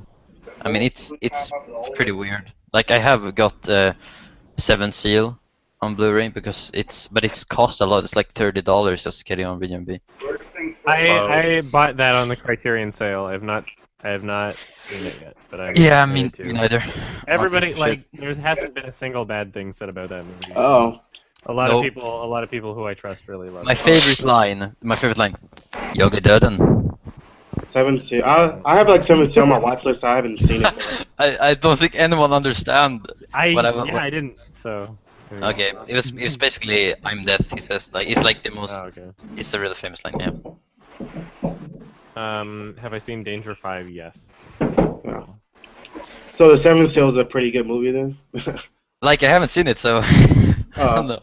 It's very talked about. I mean, it's like it's very like people. It sounds interesting from just the description. Yeah.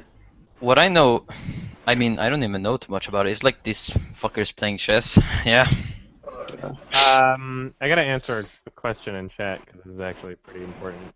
EPG Grizzly asks, "This is the YMS one, right? Not the Adam Plays one." So what he's asking is about the Patreon stream.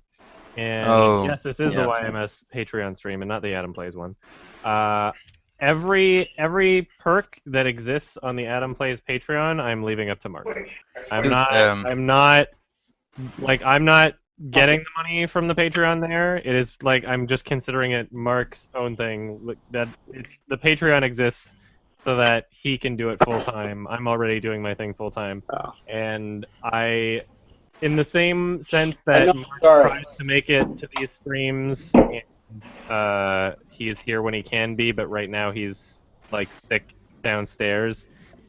I mean, in the same respect, for the Adam Plays ones, he'll be doing the thing, and I'll try to make it. But if I'm sick or busy or have too much shit to get done, then I'm not gonna participate. So I wanted to make that clear that the gaming channel one is like I'm leaving that up to Mark. He decides when the dates are for those.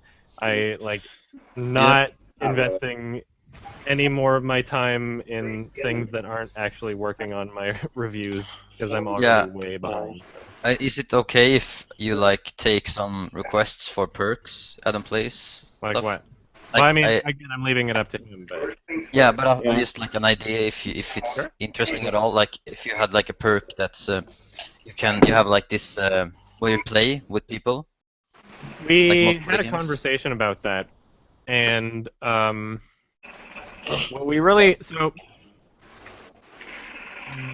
if we have any perk for the gaming channel, especially, we want to make sure that it is practical and feasible and doesn't take too much time away from the actual production of the content we're making. Because what we're really the product that people are donating for, that people are supporting, is the content itself. The perk, like, I'm sure some people thought like, oh, $10 to hang out with Adam on a stream, and that's what it's there for. I mean, like that.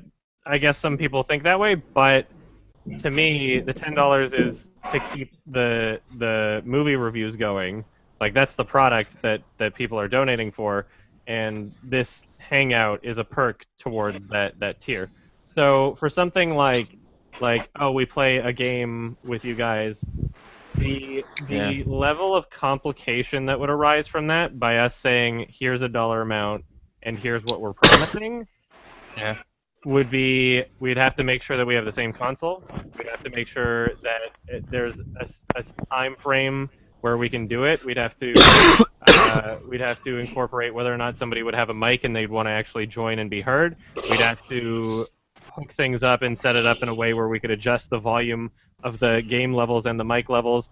And then on top of that, the Xbox One doesn't even like support party chat going out through speakers yet. They might have fixed it in a new update that might be coming soon, or maybe already has come. I don't know. I heard that they were working on that. And then, totally. Like, I'm just really I'm terrified of the idea of making a promise, especially with like a price tag on it, like a financial price tag on it, and then somehow not being able to deliver on that because of just I know it's the hard to think insane to amount of deliver. complication that would come from that. Because then it's like, okay, so how many people do you limit to that perk? And if Yeah. there's like, if you have a limit of 10 people on there, but each 10 of those people have a different console, you're not going to say like, oh, you have to buy a new console. Like, you're not going to say, oh, you have to buy a new game. Like, I mean, what could I possibly promise for a hey, everybody play with me thing that wouldn't just wind up getting a lot of people feeling left out and upset? That's what I want to avoid. And plus, another thing that I had a conversation with him about is that I'm not a big fan of taking things that I was giving for free and then putting it behind a paywall. So even with these streams right here, like, sure, you guys are great and awesome and supportive and you donated, but at the same time, we're also streaming this to my vlog channel where even though there are people who donated who are in the chat, there are also people who didn't donate who could be in the chat.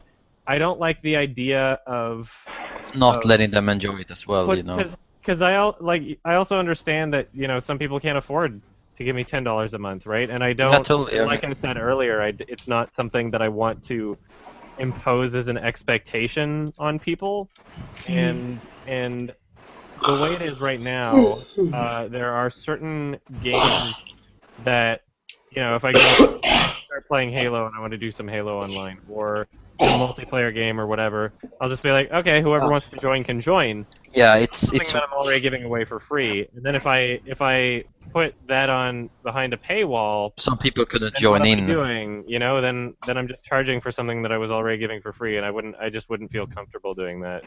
Yeah, it's obviously a difficult task to follow through. Yeah. So like, I mean, it's a nice thought to just have this like add on X amount of perks, but like the most important thing would be the content, like so the actual videos, and making sure that people that too much time isn't being spent. And then I'd say the thing is of like how it would actually work. Yeah, of course. The thing I was thinking about, I was kind of ignoring the fact that people paid, for example, per month, so they couldn't perhaps join in during this month because they played a different console. So that's I was kind of thinking from the perspective of just regular streamers that just let their viewers or subscribers join in, but it's kind of not the same situation here. So it would be a stressful thing to put a price tag on. Yeah. Like it wouldn't work. It's a nice thought, and it's something that I definitely consider, but it would not work. What can I say? I'm a nice person. Come on. Somebody has some audio going in the background of their thing. Yeah, I think it's just in the background. I don't know.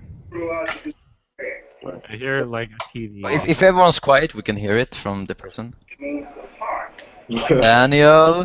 Who done it? I think it's Daniel. Hey, everybody's favorite. Oh, it's Red Shirt Guy. Everybody. Dude, when I was I had no clue that I became a meme. I think how that happened. It was basically when I was being a normie in this whole situation. I remember people in chat. There was like two guys who couldn't stop fucking spamming about Red Shirt Guy. And then in the end, every meme. Now you will be the Swedish guy. You know that, huh? Yeah, I hate it. As soon as they found out I was Swedish and my name was Felix, I was just called PewDiePie and everyone said Feliz Navidad. And they said Feliz Navidad, so I want to kill myself now. It's the end for me. I'm done. So, hey Adam, did you really hate Life is Strange? Like, I was watching some of your playthroughs and you feel like you hated it. It's fucking terrible. I feel like that. I said earlier at the beginning of the stream, which I don't know if you were here for the very beginning or not. No. I came like 5 minutes later. Okay. I said that I think I was talking about Snowpiercer, and I was saying that like I was here for that. It's tough for me to forgive something when filmmaking is supposed to be a lens into a universe, right? It's supposed to be a way to present a universe or reality or a story. And if the universe isn't believable, if the story isn't believable, if the character isn't believable, then sure, you can appreciate the filmmaking, but as a whole, the movie kind of fits. Life is Strange is in the same vein, where like it's not any like more poorly coded than a Telltale Walking Dead game. It's not necessarily bad in terms of like mechanics, but the story and the characters are just so not only god-awful, like terribly written, but it contradicts itself every second. It contradicts itself all the fucking time. And that's why I hate it, is because there's not a single moment where I can believe that what they're telling me is happening. Like, Max is the stupidest character on planet Earth. She is worse than Blair from Unfriended. She is stupider on every level. She literally like has these rewind time powers, and the game literally says with a thing of text as the tree falls in front of you, and it's like, oh, you can rewind time so that when the tree will go back up, and then you can walk ahead of it before it falls down. And it even uses the word teleport to describe what's happening, with teleport in quotations. So you're not actually teleporting. You basically just rewind time, and since you're standing in the same spot you might not have been standing in when time was then it looks to everybody else as though you've teleported. And then literally not even like 2 minutes later, Chloe is like, oh, what's wrong with you? You're so stupid. And Max is like, I have these powers. And Chloe's like, nah, I don't believe you. And Max that was the dumbest part of the game. Like, how do I convince my friend that I have these powers? Teleport. Like, you could just teleport right now. There's nothing preventing you from doing this. You can literally just say like, oh, hey, want to watch me change positions and teleport in front of you? I don't believe you can do that. And then you just like rewind time just to just after you said that, and make sure that you're standing in a different spot.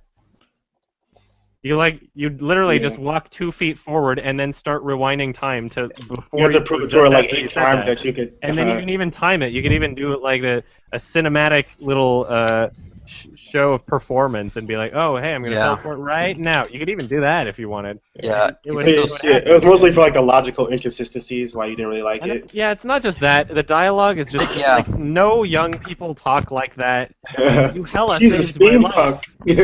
Yeah, she's a steampunk. Meanwhile, she owns nothing that is steampunk related at all. They literally just pulled that word out of their ass like, this is what young people say. She's so steampunk. It is such an just don't know what steampunk is. Written game. Chloe is built up to be this like, oh, I wanna be best friends with Chloe, and I wanna get married, and like there's this love relationship, and the game keeps telling you, like it's insisting that she is some sort of admirable character, that she is some sort of like great friend. What does she do? She smokes weed by herself in her room, tells you to go find some other shit by yourself, is like, I'm not gonna share it. Like, I'm literally just gonna get high by myself. When her dad comes in, first thing she does is say, it's not my weed, it was Max's.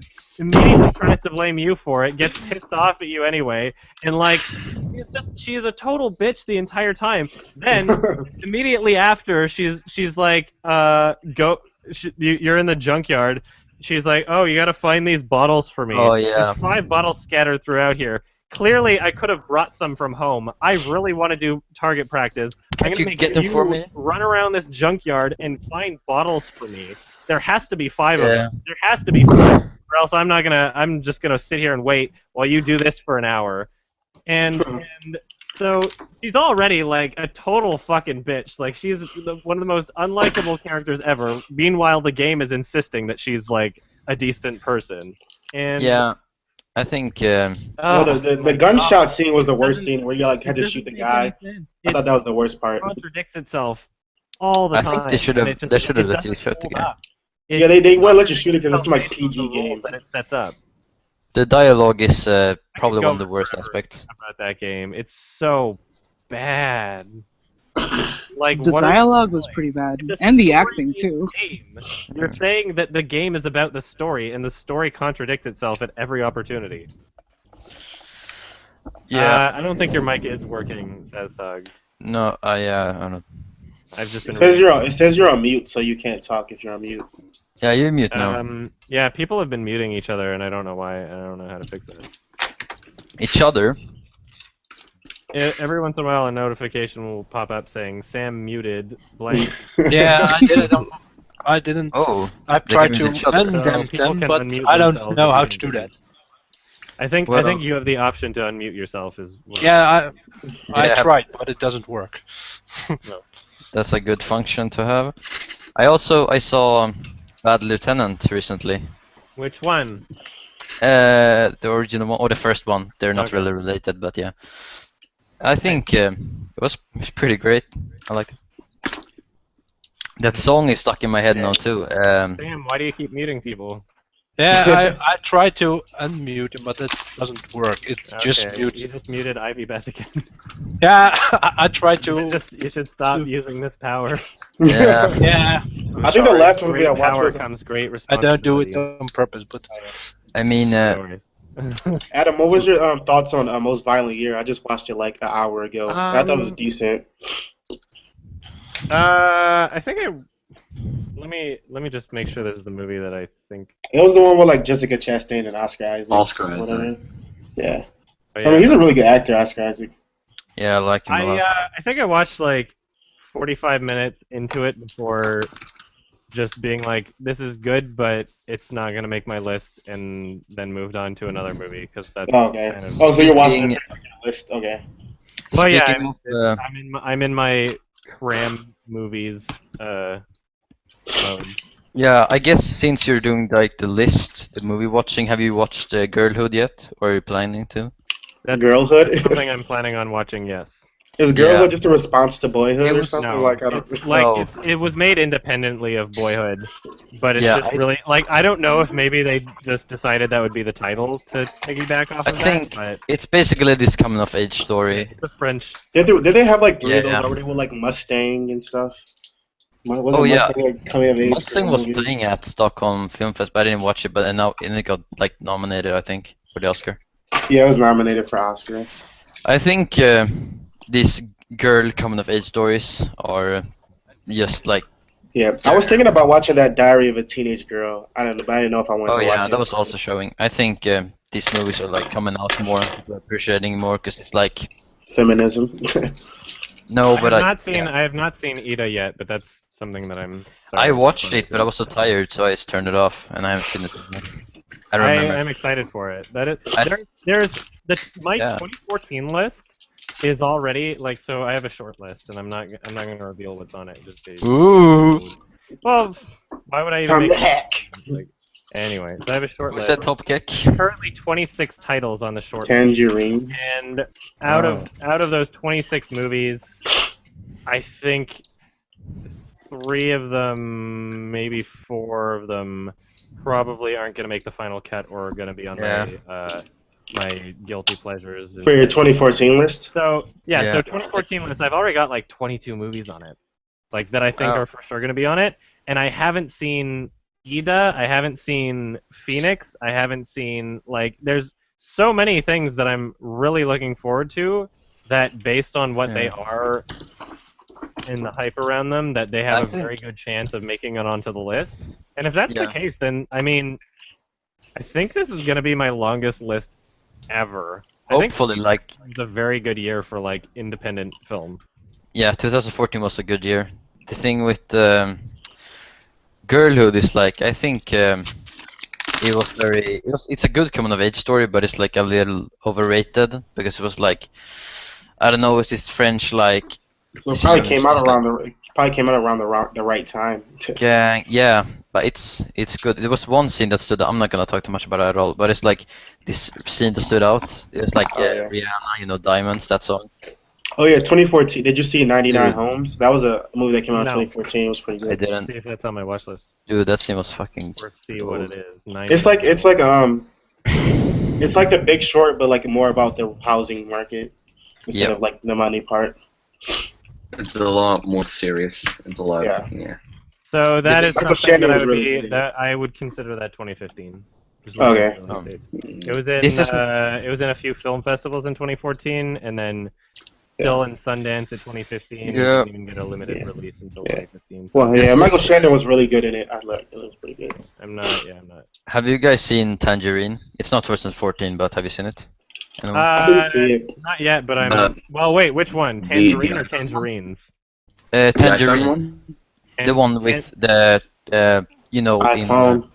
the girl, yeah, shot on iPhone 5 Okay, SS. I haven't seen. Yeah. They're both on my watch list. Tangerine. Yeah, is the thing with 2014 Tangerine, I'll be watching. it wasn't. Tangerine is a 2015 movie. Yeah, I know. It's So insane. funny. It's got like Tangerine and Tangerines. it's got like an 85 Metascore, which is really fucking high. But the thing is, For it's which got a one? lot of these like iPhone thing? 2015. little. Yes, 2015. It's Oh, yeah, okay. it's pretty weird because it's like you can see the shadows of the film crew sometimes holding Oh, like really? a. That's Yeah, funny. I saw it Well, like. I mean, the Duplass brothers have something to do with it, right? Let's see. I'm not sure. It's Sean Baker. I think he Well, made. it was shot on the iPhone, so of course the Yeah, production they value wouldn't be produced, it was that high. produced through Yeah, but Duplass the thing is- Brothers Productions. The thing is that I don't. So, I don't mean, think. I'm almost expecting something to be like really Yeah, but indie, like. the thing is, the sound wasn't like the sound quality just in general wasn't really that good. I'm not sure what they shot it on, but it was shot on It was shot on an iPhone. Yeah, it was No, shot on no, I'm but- pretty sure they like. no, was, but was the sound too? Yeah, I mean, if it was shot on the iPhone, so the sound would be I think connected that they to said it was. Oh, I think that they Well, just shot on an iPhone. okay. Because if the sound is on iPhone, I guess that's a little more understandable. But I think when you can see, like when they're moving around the cab, and you can see the entire arm and like a steady cam thing with the iPhone on it, filming around it, then it's like That's a little. funny. Yeah, it's very obvious too. Like it's over the characters. It's. Yeah, yeah. I'm excited to check it out and see what it is. Yeah. I'm gonna I grab think- a drink real quick. Well, So BRB. One more weird thing about it was like every time a new part was introduced, it was like this weird dubstep drop thing. oh, so you watched the whole film? Oh yeah, I watched it. Alright. Did you like it or not? Sorry about the mute thing. I like it, Oh, but sorry. I wouldn't say it's like it's not an according to me at least it's not an 85 Metascore deserving. Like I'd say it's impressive. Not only did it win a lot of get a high Metascore, but it won a lot of awards at the Yeah, Independent Spirit Awards. it was Sundance, I remember. Well, I at think the Independent Spirit Awards, it won like Best Actress and like yeah, some I other think stuff. I think one of the things acting was pretty good. I mean, some side characters was like one character is just plain annoying, but the main characters were all right, especially for I think it was like their first main like big acting jobs. You know, it's like one of the first real things, real movies. So I think that's. I mean, for that it's pretty good, and like production value, you can't really shoot at the production value because it's shot on an iPhone. I mean, you can't really say more about it. I mean, those things where you can like see bad acting and like you can see the shadows and like a lot of stuff that takes you out of the movie, but otherwise, I mean, it's good. Yeah, they could have been more conscious about that if it's really Yeah. present in that. I mean, Well, I would like to see it. Yeah, you should. I mean, everyone should see it if they want to because it's not bad, but it's. It looks like it has a personality at least that I would. Yeah, it's very. I like the colors. Like it's very alive. Just like, I mean, it's fun because you see this character walking around, and then all these other of their friends, because she is good at like Yale. It's not a spoiler. And then she walks around, and all these other like transvestite friends just walk around, seeing them in town, and she's basically just walking around the whole thing, trying to find this girl. Yeah. And I mean, it's fun. It's entertaining. It's short too. It's 1 hour 28 minutes. My so I was just talking about 2014, and then somebody in chat mentioned Assassination of Jesse James, which reminded me that by the Colorado. my other list that I'll be working on after 2014, assuming that I can fit all this shit in, 27 will be or my 2007. Which was a great year also. I know, that's what I was thinking. Yeah. About. Like, I've got a lot of good movies to look forward to. Like No Country for Old Men, There Will Be Blood. Yeah, I still haven't seen Assassination. There Will Be Blood. I still haven't seen So The good. Fall, which I think was 2007. There's a bunch of good 2007 movies. There Will Be Blood had the famous milkshake line. That's like my favorite line from I the most part absolutely shooting, but- love the fuck out of the whole movie. It's like I think the score is one of the most unique and Oh intense. yeah, Johnny Greenwood. Oh yeah. Very- Yeah. The entire Speaking tone of, like, that plots- movie, I was in love with from the first trailer. As Yeah, soon as the it's- first trailer came out and it was just a shot of what's his face? Daniel Day-Lewis. Daniel Day-Lewis. As soon as it was just like a shot of his face and he was like having his little chuckle to himself about something about the oil. I don't even remember what he said. Yeah, But just like yeah. the tone of the Yeah. like string instruments. and Speaking how- of like PTA, what was your like fucked up thoughts it on? was. Sorry? I was like, what were your thoughts on like Inherent Vice? Because that's like a 2014 film. I saw it once, and I made Yeah. a quickie, and I haven't seen it since. So I liked on it, my but like I second feel like I the liked it a plot was lot. very convoluted. watch, people are saying that I'll like it more on my second watch. Like the- I've seen it. I own it, but I've only seen it once. The thing is, I think a second watch is kind of required because all the different storylines are kind of confusing, and that's just But the that's point. the It's definitely Like, they're supposed to You like shouldn't phase be together. confused with it. it's intentional, like most likely. There's no way they by mistake made this so confusing because many people are criticizing it for being very confusing, but I think you have to be I don't know if like. they're necessarily criticizing it, but they're like they are confused by it, so they have. No, to they say like they give it a bad rating because you can't follow the movie. Like there is like this thread you But can't. it's an you can't follow. adaptation, so I mean, it's the book Yeah, that's not really confusing, is because the adaptation from the book. What's this? I don't know what it's called. Like, His name is Thomas Pynchon. Or something yeah. like that. I'm looking on the IMDb forums for Mommy 2014. Yeah. There's a I should thread watch says, that. Are French movies always this good? Like not even really French. I love that movie. By the way, did you, Hey Adam, did you know Boyhood took 12 years to make? The first 2014 I list. did not know that. Yeah. What's funny about sorry. Okay. Oh, I mean, I don't think I'm gonna watch Boyhood. I don't know. It's just I already seen it. It's worth watching. Yeah, it's not an bad. experience to watch, yeah. but- I bet it's really good and it's a kind of must see just because it's very interesting just in filmmaking aspects. But What I I don't think know. it's really intrigued me I too don't much. think the filmmaking aspect is interesting, really, to the film. I mean, Is you it don't really not? like, I mean, like, oh, this is so much better because the kid has grown up right before my eyes. oh no, I mean, it's just like a meant, decent film. I just meant in regular like from a filmmaker aspect. It's very aspiring. Like it's something that people would dream about doing because it's it's a cool very concept. It's conceptually unique. in it's a very sense. ambitious, I'd say. Yeah. They It's- did it well. I mean, you have to. It's ambitious and it's not because It's very possible. it's I not mean, like it was the only movie he was working on for 12 years. It's not. whoa, It's not like. whoa.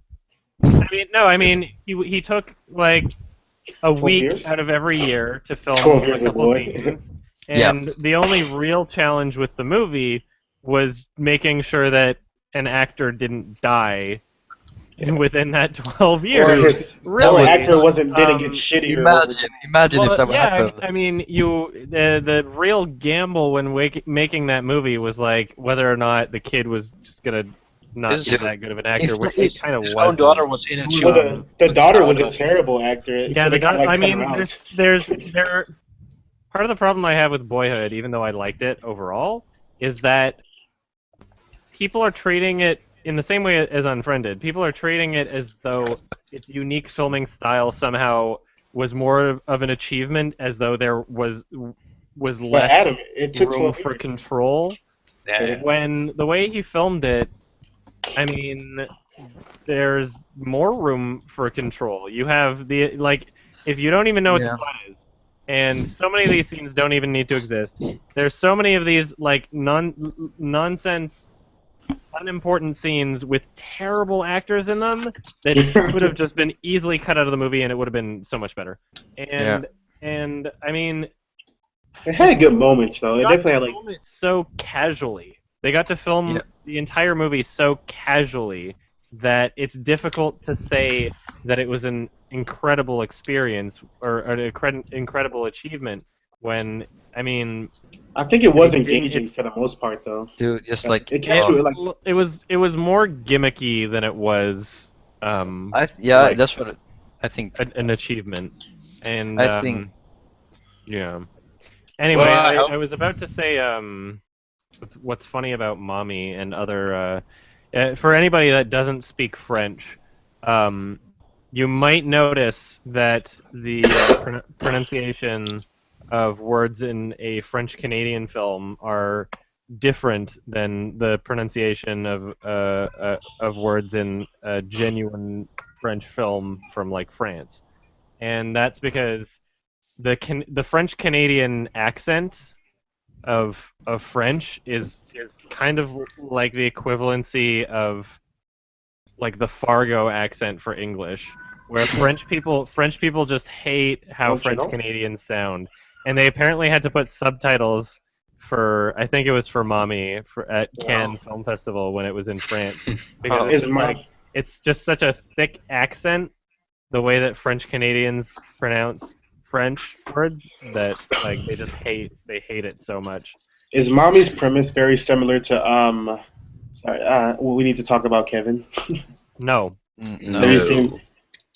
Yeah. I was I reading the remember- description and it sounds so familiar. I mean, similar. No. Dude, I mean, we need to talk about Kevin. I think it was very underwhelming. Just in general. I agree with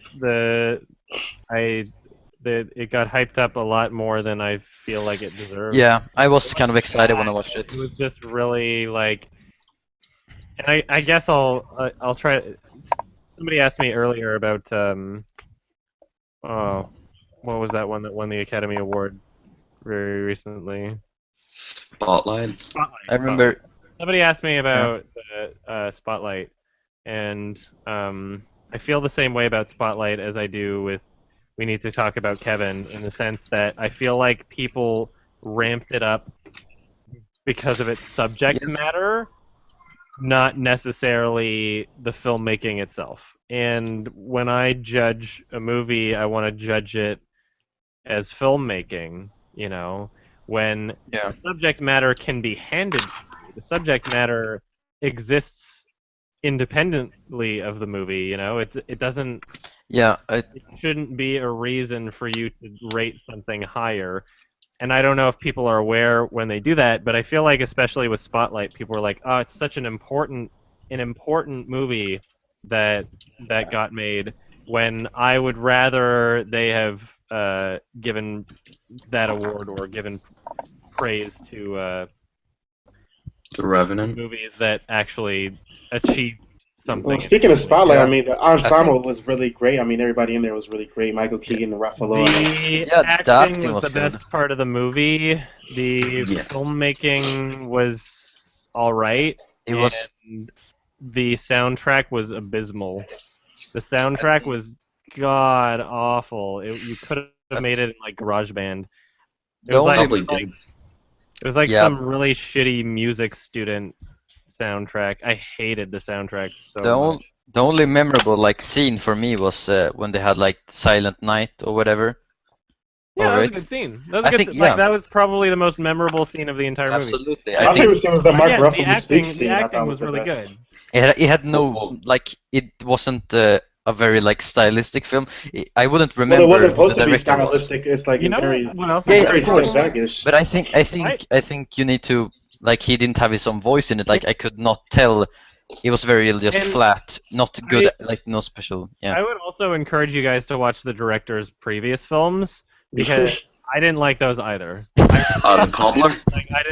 I Dude. hate Win-Win, and The Visitor was something where I turned it off halfway through because I was like, it was another thing like for my list, and I was like, I don't see anything special about this. It was just one of those like I don't know how it got so hyped up, but Win-Win was like just ugh. No, Win-Win was dude, absolutely awful. dude, but And one oh fuck, I was going somewhere with this with the with Spotlight. I was gonna say something and it's slipping my mind. Subject matter. Oh yeah, and something whatever. that one other Yeah. thing that I had a big issue with was probably not the actor's fault, but the editing, or maybe I don't know how much of a role the director had in this particular nitpick, you could call it, but the cuts between the actors and the spacing between their lines was just so... nothing felt real. And the reason why that was is because there was so much space in between their lines. An actor would deliver a line, and then it would be as if the other actor is waiting for the other person to have delivered their line before they speak. Where when normal people talk, and this is going to be a movie where it's all talking, when normal people talk, they kind of like talk over each other, or it sounds like they're responding to each other. In Spotlight, it sounded so fake and fabricated the entire time, and it was like I'm not sure who to blame for that because I liked the performances. It might have been the director like directing them in a way for them to do that, or it might have just been editing. But that was one thing that really bugged me about Spotlight was that, like, again, a movie is supposed to be a lens into the world you're witnessing, and if that lens, doesn't lend itself towards convincing you of the legitimacy of this world, then what is it there for? I know you didn't really like the Ex Machina, but I thought that was probably one of the best films of last year. I thought it should have been nominated for Best Picture. It was alright. What should have been nominated for Best Picture? Sorry. Ex Machina. Oh. I know you didn't really like it, but I enjoyed it a lot. It was good, but it's not like I just thought couldn't relate to the main character. I wouldn't. Well, the main character wasn't the story. That's like the problem. People are talking about the main character, but the main character wasn't critical to the story. I mean, I think you should be able to care more about the main character, but I couldn't really relate at all. I was kind of disconnected to it. Because like the whole point was that he was manipulated. Yeah, I know. But let's not talk too much about it. Everyone in this chat has seen Ex Machina, right? I wouldn't have been unhappy. Yes, I have. But I thought it's a good movie, absolutely. Because the thing with the main character is, I know it's like not about the main character, but there were like large parts where Oscar Isaac's passed out drunk and he goes and like, I get that he was like trying to do like what's real, what's not, am I a machine, but that didn't really come across to me at all. It just that was like a weird moment. I didn't get that. Where it like punches in the air. I think especially and I'm gonna even use evidence of the best screenplay nomination. I'm going to use that as evidence of this thought process. I think that a lot of what people enjoyed about Ex Machina is sort of the philosophical. That's what I enjoyed the most about was the story and questions to ask and stuff like that. Well, yeah, exactly. Like what it meant to be human, or like there are philosophical aspects to the movie that I enjoyed and appreciated, but the reason why I didn't enjoy it on the same level that I could tell a lot of people were getting out of it is because there isn't a single thing about anything that the movie said that I already haven't thought of, and I feel like other movies have sort of planted enough seeds for me to be thinking about these things that it was more literal with it. It flat out said these things instead of planting seeds. And so maybe that, for a lot of people, was their first time thinking about those things. But for me, I was like, feeling the entire time, especially because I like Alex Garland, the writer, too. I had the feeling the entire time that, like, I was going to get something more out of it intellectually, that he was going to go places with it that maybe would spark something that I haven't thought of before, and it never got to that point. And so, I mean, that's part of the reason why I didn't like it as much as I think other people liked it. I mean, even like when I was younger watching Steven Spielberg's Artificial Intelligence, I was thinking, like, watching that as a movie, even though that movie never flat out had people conversing and saying these things for you to make you think about them, just the concept of the movie alone was enough to plant those seeds and make me think about, like, okay, what does it mean to be human? I like the commentary. Or her. I mean, I guess her has the same robot to have rights, or like manipulate people, and like this really different, or all of these things that Ex Machina said in a very literal way and just like spelled it out for you to think about were things that I was already thinking about by, other movies already kind of exploring the same topics but not being quite as literal. So that's kind of how I feel about it. I still think the dance scene is really nice. I like that scene. But yeah, it was pretty funny for interjection. That's why I often go back and watch that scene just because I really like it for some reason. He's like, I'm about to tear up the dance floor. Yeah. Yeah, that's it's so Sausage fucking Party weird. is not a ripoff of Food Fight. It's a ripoff of like those Oh, no, marshmallow YouTube videos of the animated marshmallows getting burned and stuff. Remember those? Oh, there's like that sub. Logan probably remembers those. Have you guys seen Like the the thing that about the that? guy who made the Amazing Orange made before he made the Annoying Orange. I mean, or that one. Yeah. There's a Somebody just subreddit rang my for doorbell. those. I'm gonna be right back. Yep. It's those Jehovah's Witnesses that is doing. The thing. Can I get a witness? By the way, I did anyone see American Sniper?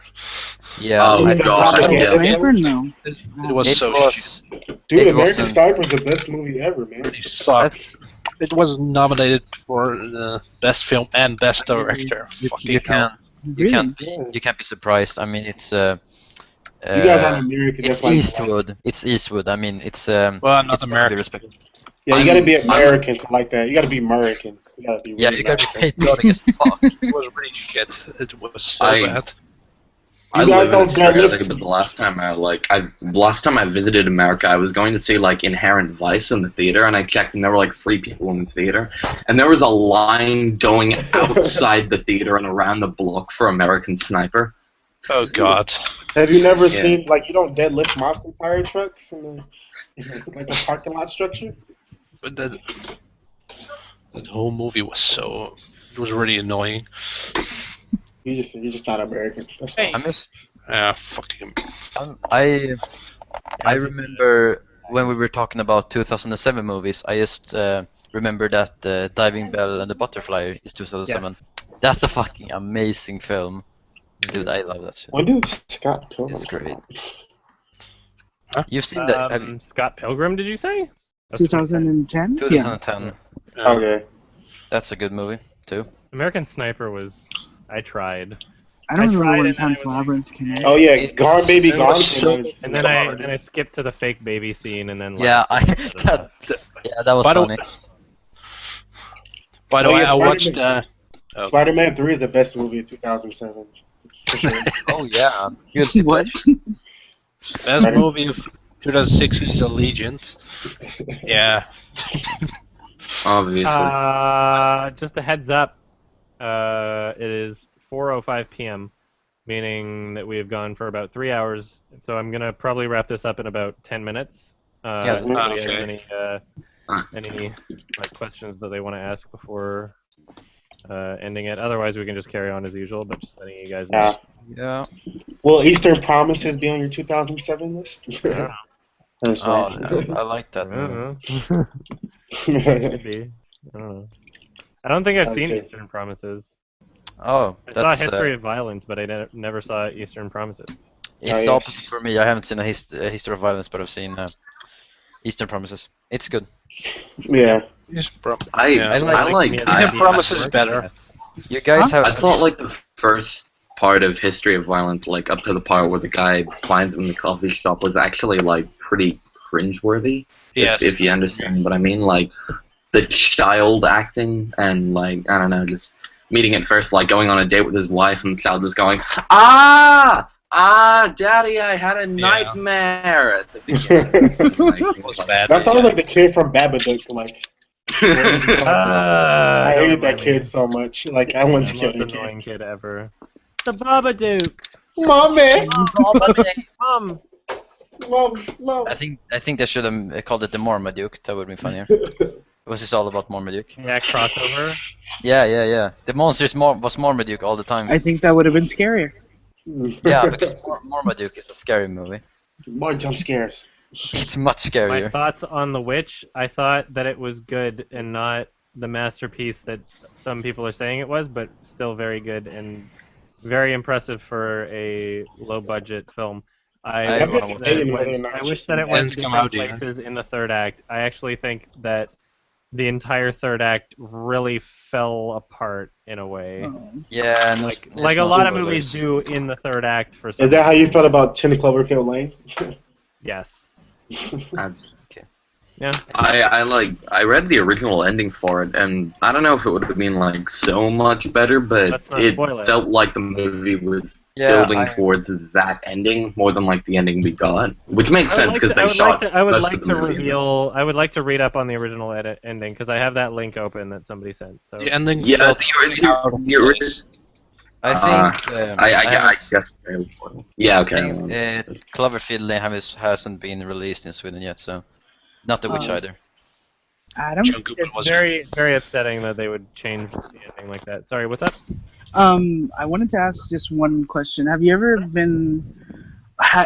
more like, have you had high hopes for a movie and then be absolutely disappointed? Not really. Usually, the highest my hopes get for a movie are when I have very good reason to believe that the movie will be a great movie. So, the last time that I actually got like super stoked about a movie and like replayed the trailer a million times, actually I can remember the last 2 times that happened, and that was for The White Ribbon and More, and that's my favorite director. I really and that's also, I mean, part of the reason why I don't often join the hype train is because I usually don't feel like there's, like, I feel like people are just gonna be disappointed anyway. Like, Suicide Squad's gonna suck. I feel yes, I agree. I'm more often surprised that something was better than I expected it to be than I am that something's worse. But even then, it doesn't happen all that often. The only really big surprise in terms of what I expected and what I got would be the Lego Movie. That was one of the biggest surprises ever. I had no idea because the Lego Movie is pretty great. I thought it was just gonna be shit, especially based on the trailers. Yes. Yeah. When's the last time I was really disappointed by something? I mean, I guess I can't even say Nymphomaniac because I never once thought Lars von was, like, flawless. I assumed that there could be a possibility of him fucking up. When's the last time I was really disappointed? I don't know if I could even say, because usually I don't get my hopes up. Fair enough. Yeah, I feel like that's What about The Martian? To try and why would I think The Martian would be any good? I watched The Martian because it was like the number 1 movie in theaters, and people were asking me to talk about it, and then I watched it, and then I didn't. Well, I guess just because like Ridley Scott is supposed to be, Yeah, when's the last, at what point has Ridley Scott proven himself to be a person that can, like, guarantee quality in the film? There was no point where I was like, oh yeah, Ridley Scott definitely guarantees this will be great. Yeah, I didn't like. There was so much hype around The Martian. I didn't really surprise it. I mean, his latest movie, not good. His latest movies like Exodus, Gods and Kings, The Counselor. Oh yeah, that's funny. Yeah. I think he was just making fun of Exodus. 3-hour movie ever made. I don't know why he would make Exodus if he's like an atheist. I don't understand. Like, I don't know.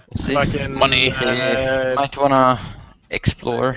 Aronofsky is like atheist agnostic, and he made Noah, so I don't think it really matters. Yeah, well, he kind of made fun of it and ruined it, like made every Christian in America mad. Like, this isn't Noah. I don't know who he was selling that movie to. This isn't how Noah happened. I guess think he you was. could say I was kind of disappointed by Noah, but in weird ways that I never thought would be the case. Like, there was always a question of, is he making a studio movie, or is he going to make his own thing and, like, do whatever he wants? And there were parts of Noah that I really liked, too, but, I mean, it was disappointing in a way that just, it didn't feel like something he should have made. I think it's funny how people are like... the story of putting every animal on Earth on a boat. Like, it's just such a stupid story. When's the last time I was hyped for something and then didn't enjoy what I saw? I have no idea. One thing I thought about, I'm excited for Happy End. It's in pre-production. Let's see what that is. Michael Haneke's new. It's in Oh, that's pre-production. the title of his. Yeah. It's I don't want to pronounce names. It's Hubert, the the woman. Yeah. David Fincher has like a TV show coming on. I'm pretty excited. And the main character in Amor. He's, I'm not sure how old he is right now. Probably I mean, I can't wait, and I mean, a lot of people were like, "Oh, are you sad that he canceled?" It's 85. What was the movie supposed to be called? I don't know. He Flash was Mob. about to make a movie. Yeah, Flash Mob. Are you sad that he canceled Flash Mob? Well, no, because I mean, if he didn't think that it would work out, then why would I have wanted him to make something that wouldn't have worked out? Yeah, like, I mean, it's an interesting. You gotta trust the artist. I mean, it's not like it's an uninteresting like topic to make a film on, but it's at the same time I think it's kind of different from what is made before. I think what he makes now. I mean, I would have liked to have seen what he would have said, but yeah, I mean, I think he could handle most situations. I mean, yeah, like most topics very well. There's never been a moment where he hasn't seemed intelligent talking about something. There's never been a moment where he's seemed uneducated on something that he's put in his film. Oh, like it's he's very always different. come at it with like a very educated perspective. Like the difference between like movies like Funny Games and then you have like Amor, and Benny's Video was also a pretty different movie. Oh yeah, I mean, he's not limited to his like. I think that's good as well because I mean, it's also important to kind of branch out and try different things, and he's done everything really well. Like it's not one thing he has fucked up on or just not done well. Well, I mean, some things are better than others, but of course, but like everything that he's very competent with his work. Great. Yeah, he's my fave, and what do you think about Benny's Video? I like it. Yeah. I don't feel like it. I need to go too in depth about it. Oh yeah, no. It's good. Yeah. Oh yeah, did you see Don John? Or that like the movie directed by Joseph Gordon-Levitt? I saw bits of it and just didn't like it, and then everybody got mad at me for not giving it more of a chance, even though like, let's see, it's got Scarlett Johansson. Yeah, so it's got a 6.6, both user rating and Metascore. Joseph Gordon-Levitt, what else has he directed? No, I don't think he's directed anything else. He was going to direct the Sandman movie, but he dropped out. Okay, yeah, so he made Don John, and, I think I've seen a few of his, like, hit record things. Doesn't he have, like, a production company now or something like that? I don't know, I watched the trailer, and I hated the trailer, and it looked like shit, and then I watched a bit of the movie, and it was like, well, this doesn't look amazing. But it's about porn. I said I didn't want to give it a chance. This is like if I ever watch the whole thing, then it's going to be another one of those stupid things where people got mad at me for not giving it a chance, and then I finally give it a chance, and I go, well, people get mad at it, and it still sucks. And like, people shouldn't criticize other people for like knowing what they might like, Because I'm not trying to say like, oh, it's a bad movie for everybody. Who knows? There might be something that I could say, it's decent, but it's not my thing. But it's okay. But like the premise is kind of weird to me overall. Like what I would want out of a movie at all, and it seems to think it's a lot funnier than it is. And sex isn't really all that of like an amazing, crazy, out there, holy shit, how could that happen concept to me. Like I'm not 12, I don't see anything in that movie that I would want out of it. Did anyone see Hunting Ground, the documentary? Kirby Dick. I have no interest in seeing that. It kind of shot itself in the foot. It's a bunch of propaganda. You can't, like, it doesn't even matter how much of it is accurate. You can't edit Wikipedia pages to conform to the movie you're releasing, regardless of the subject matter. Oh, really? You did that? Yeah, one of the editors for the films was caught doing that. So I mean, you can't even have a genuine opinion on the movie anymore because. You know, I thought it was interesting to hear them inflate the statistic of 1 out of 5 women in college will get sexually assaulted, but they might try to make it seem like sexual assault is just basically rape. Like 1 out of 5 girls will get raped. It's like no, it's not. That doesn't happen. That's really a false statistic. Just a bias. Has a narrative, and goodbye, says if dog. the facts conform to that narrative, then good on you for making the documentary. But don't conform. Don't change the facts to suit the narrative. Make the narrative based on the facts. That's pretty shitty. Anyway, it is 4:18, so I'm gonna end this one here. Thank you all for coming out. I will post the date to the next Hangout. Cool. In the next. Cool. I don't It was know. a pleasure. I'll be there, I It'll think. be sometime in April. I'm not sure when, but check back on the main page again. Thank you all for being so kind to me as a cock retard baby. Yeah. First You were experience. welcome. And yeah. Don't forget, guys, vote Trump when if you want to vote and stuff. Oh no, of Wait, course. I will be scanning my unfriended notes as soon as the review is out, which I'm planning on having it out this month, so let's hope that I can do it all really fast. Awesome. All right. I'm glad I can contribute with something. Thank you. And yeah, I haven't mailed out the mailable perks yet, but I will do that before the end of this month also. Anyway, thank you all for stopping by. That was fun. Thank you. It's a pleasure. Thanks. Thank you. Yeah, Bye. Bye. Bye.